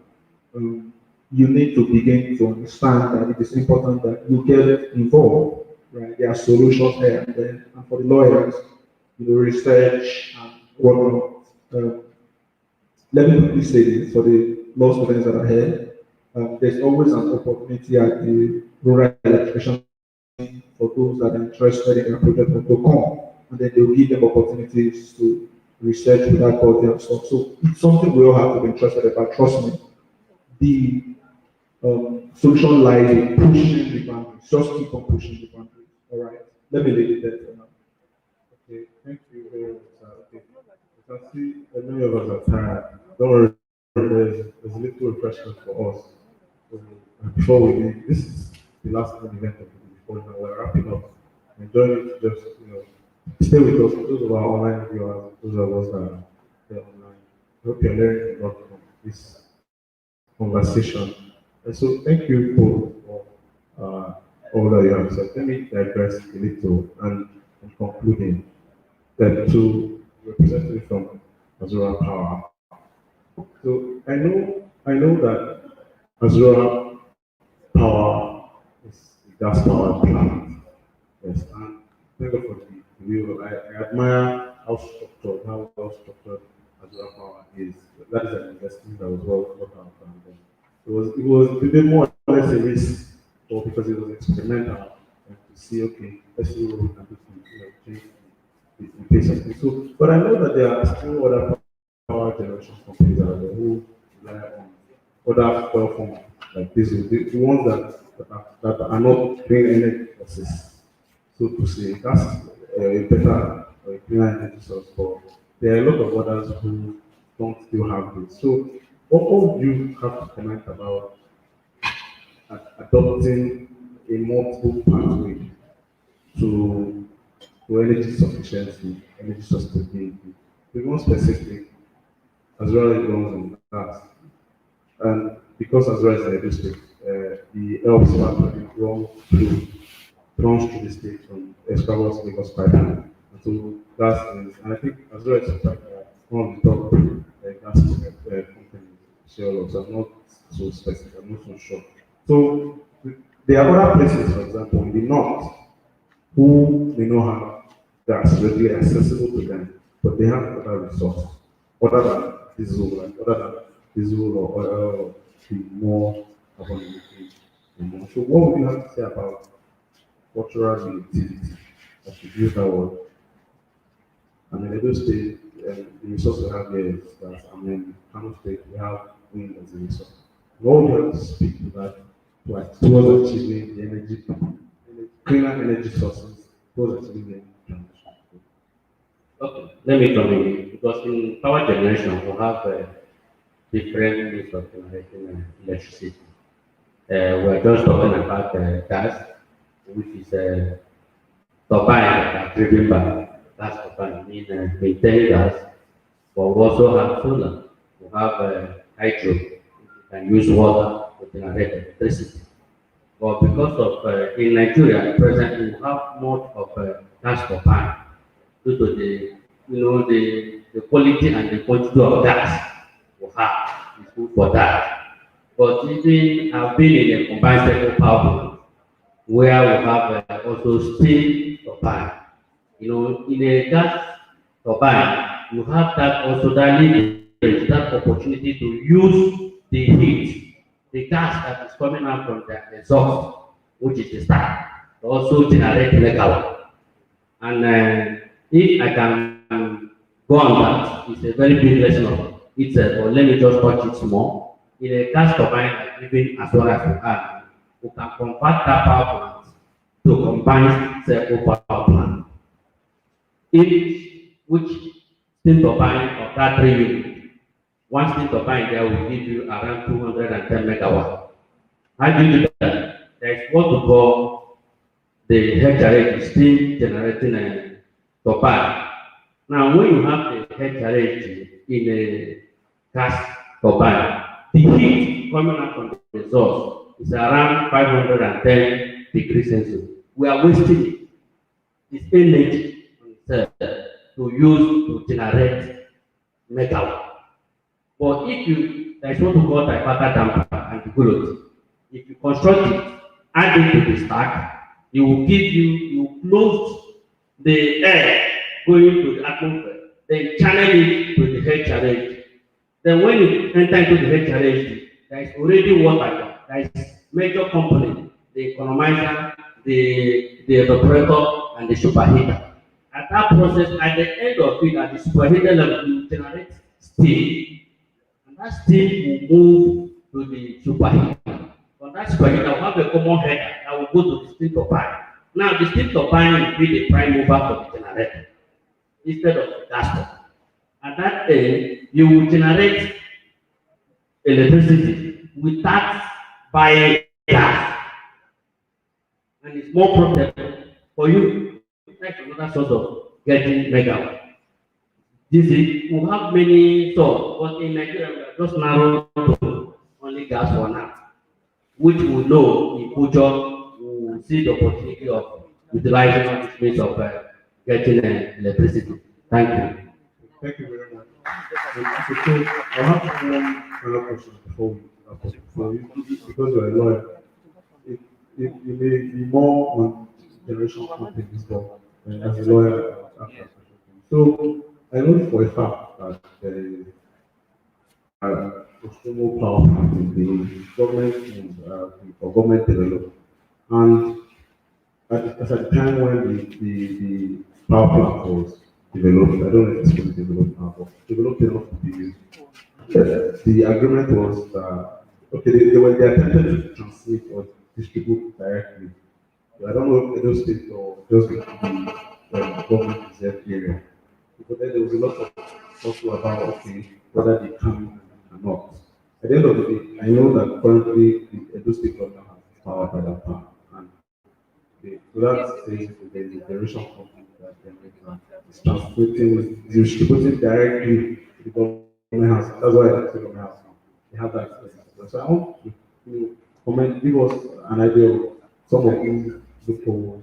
And you made a lot of mention about, we need to keep pushing the regulatory hand, give more money. Okay, thank you, Mr. Copeland. And I would encourage all of us to listen attentively because we're talking about government does not mean that, it doesn't apply to us. Tomorrow, like I said, they are crisis government, right? We're not too young for that. So there are a lot of approvals that one can possibly get to generate and distribute electricity. The general one is the generating license, which companies like Mr. Prince has, right? The general license for generating power. And that way you will be required to supply what you generate with the general pool. But then there are others, right? You have the embedded. Embedded simply says that the area that you are generating is embedded. It's like a specific area is determined where you are going to generate and distribute, right? The only challenge usually will be through which medium will you distribute. Should you have your own IDN? IDN is independent electricity distribution network. So should you have your separate network for distributing, let's say somewhere around the whole independent as it's right? Or should you mandatorily be required to use the distribution network that belongs to BEDC, right? So there's usually that question. Already, by what I've said, you know that embedded generation may not always be required to supply or to channel what is generated to, to a central pool, the national grid. The question becomes, for what purposes can you have an embedded generation? That's usually for the regulators to decide. What I know they have allowed in time past is street light. It is street light. The whole goal sometimes about this approval is so that you have a defined system as to who's generating, so that you cannot just figure out generating, right? And everywhere is confused. You have wires passing one wire on board. That's why you have regulator regulating. So the regulator, like I said, speaking about government policy and has the interest of what happens. Like I said, one of the approvals I know of is an embedded generation company that was approved with supply for street lights. You see, that's a public use, that's a public purpose, right? So I would think it's the same thing they're applying that governments have. There are several other small stuff here and there. Let me wrap up by saying this. How many of us are familiar with Piggyvest? All right, and we know the story of that company, right? Never would anyone have thought that it was possible for young people to come up and set up that kind of company. So if you get out tomorrow, right, five of you get together and say, I want to set up a mini grid company using solar, right? Nobody is going to stop you. If you have the know-how, you have the investment, you have the finance, why not? Right? So business are not, we're not saying them far away. They are here with you. All right. You can use solar, biomass is there, right? Wind is there, so many other opportunities that are available. Of course, when it gets to the regulatory aspect, which will call for approval, licenses, and permits, the lawyers are here. You're looking at fortune. I guess you'll be going to law school soon or thereabout. So you can engage us, right? We provide that legal aspect. But point being that on the more serious way, push the boundaries, come up with regulations. And let me quickly say, right? There are competitions for innovative solutions for sustainable electricity every now and then. All right. People are coming out with solutions to say, okay, this is how I can generate electricity in a clean way, in a cheaper way. And you get grants. Because, these governments are looking at EU funded projects. Sometimes they give you dollars to go, to sponsor your project and all that. All right. Please let's rig up. Look for ways. Check websites that do these things. All right. And you will see that it's an area that even you can benefit from. Thank you. Thank you very much. In fact, from what you have said, I should say that we appreciate most of the things you have said, especially in the area of opportunities. As a club, we are a hub for student professionals. So we hope to strengthen our relationship as a club with ABC as a company. We hope that they would afford us some of these opportunities to stand out. We intend to receive grants, like we said, for some of these innovations. Okay, well, you can incorporate, you can send the report out to, okay. So we'll always, interface with the organization as a club, and we hope to work so that our members can have some of these opportunities. So on that note, please, I would like you to just give your final remarks on just okay. It should be like this. You have said a lot of things about testing solution. Yes, to Nigeria's energy poverty problem. Yeah. So make one general comment on the most achievable, the most viable, like for instance. Okay, thank you for that. Let me come in. I know that we'll have it here. There is a saying that there is no time to check time. One thing that is affecting us more is time management. When we talk about in engineering environment, we will always consider time as one of the factors that will enable you achieve any goal you want. Maybe if you are in the electrical side or mechanical side, when we talk about energy poverty, we will look at also the maintenance aspect of the equipment. In Africa, sorry to say, we lack this maintenance culture. And if we want to move forward, we should also look in that perspective. As we are coming up, tomorrow we will take over the industry. Let us have that mindset that whatever you are doing, you must meet up your target. That is the only way we can get it right. And yes, we will not keep on, in Nigeria, we will keep on blaming the past and the present. And when it gets to our turn, another set of people start blaming us. But if we can, take the bull by the horn, to know that as engineers and students that are coming up, who have seen the optics, who have seen the solution, and it boils down on all that. Yes, we have to drive the industry because whatever we are doing in Nigeria, if we don't get power industry right, we are moving nowhere. Thank you. Thank you very much. Thank you very much. I said to Aman from the distribution company, Azura, we know Azura has a very good portfolio of opportunities. So we are there are a lot of course we are a lot of young engineers, energy enthusiasts. We hope that Azura can afford us as a college. Since we are very close, the opportunity to always benefit from that huge portfolio of opportunities and that mitigate to also the corporate social responsibility or obligation of. So on that note, I would like to thank both my panelists here for making us time to come. Coming here has not been easy.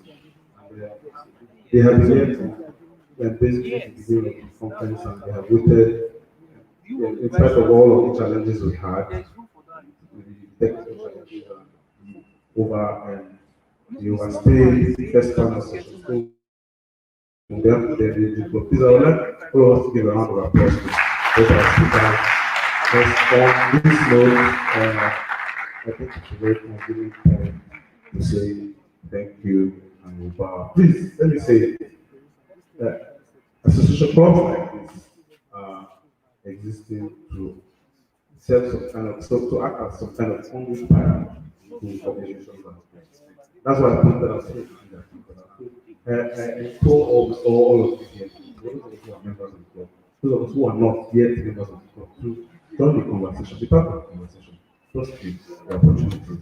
I will not, from where I'm sitting, I cannot begin to mention the plethora of opportunities and gotten because of my interest in energy. Takes me places, gives you money, it's because we're always to make money at the end of the day. So please be interested, join the conversation. Some of us may not have followed these discussions we have been on, some of us may not have entirely understood. Some of us only came here to see you'll be interested. I implore you to be interested because trust me, once you're interested, it's quite easy.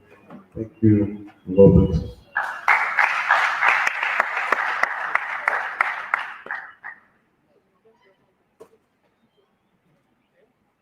Please, another round of applause for our speakers. Thank you very much, sir. That was a very insightful session. We were following, right? This was This was a particularly insightful one. It was engaging, right? It wasn't like a Zoom meeting where it seemed like many of us were not really following, but this was very engaging because we're present, so we could, actually follow what was going on. Which reminds me of Mr. Justice spoke. He said something about some people who are stealing in quotes from electricity supply. And this reminded me of this journal that my dad brought to the house here. It was from KDC, the Eco Electricity Distribution Company. And it was all nice. It was a journal. I use it for my work anyway. And the page talked about, educating us on electricity, about the Eco Electricity Distribution Company, about life, about how to go about monitoring. And the pages were all glossy and nice. And then I turned to a page and they're like, "Are you bypassing our meters? Beware, we will soon catch you." And I'm like, whoa, I thought we were friends. Where did this aggression come from? Okay, that's the word. Please stop bypassing the meters. Pay your electricity bills. So I think you should pay me. I'm actually advertising for these. But anyway, okay, let's skip and go straight to the next item on the agenda. Have we had a good time here today? Yes. And thank you, energy, sir. Thank you very much. Please give yourselves a round of applause, please. Thank you very much. You have been a wonderful audience. Okay, now we will have the closing remarks. I think many of us have been rejuvenated, we're drinking, we're refreshed. So we will have the closing remarks now by the TEC Director of Administration in the person of Mr. Oboba Emmanuel. Thank you very much.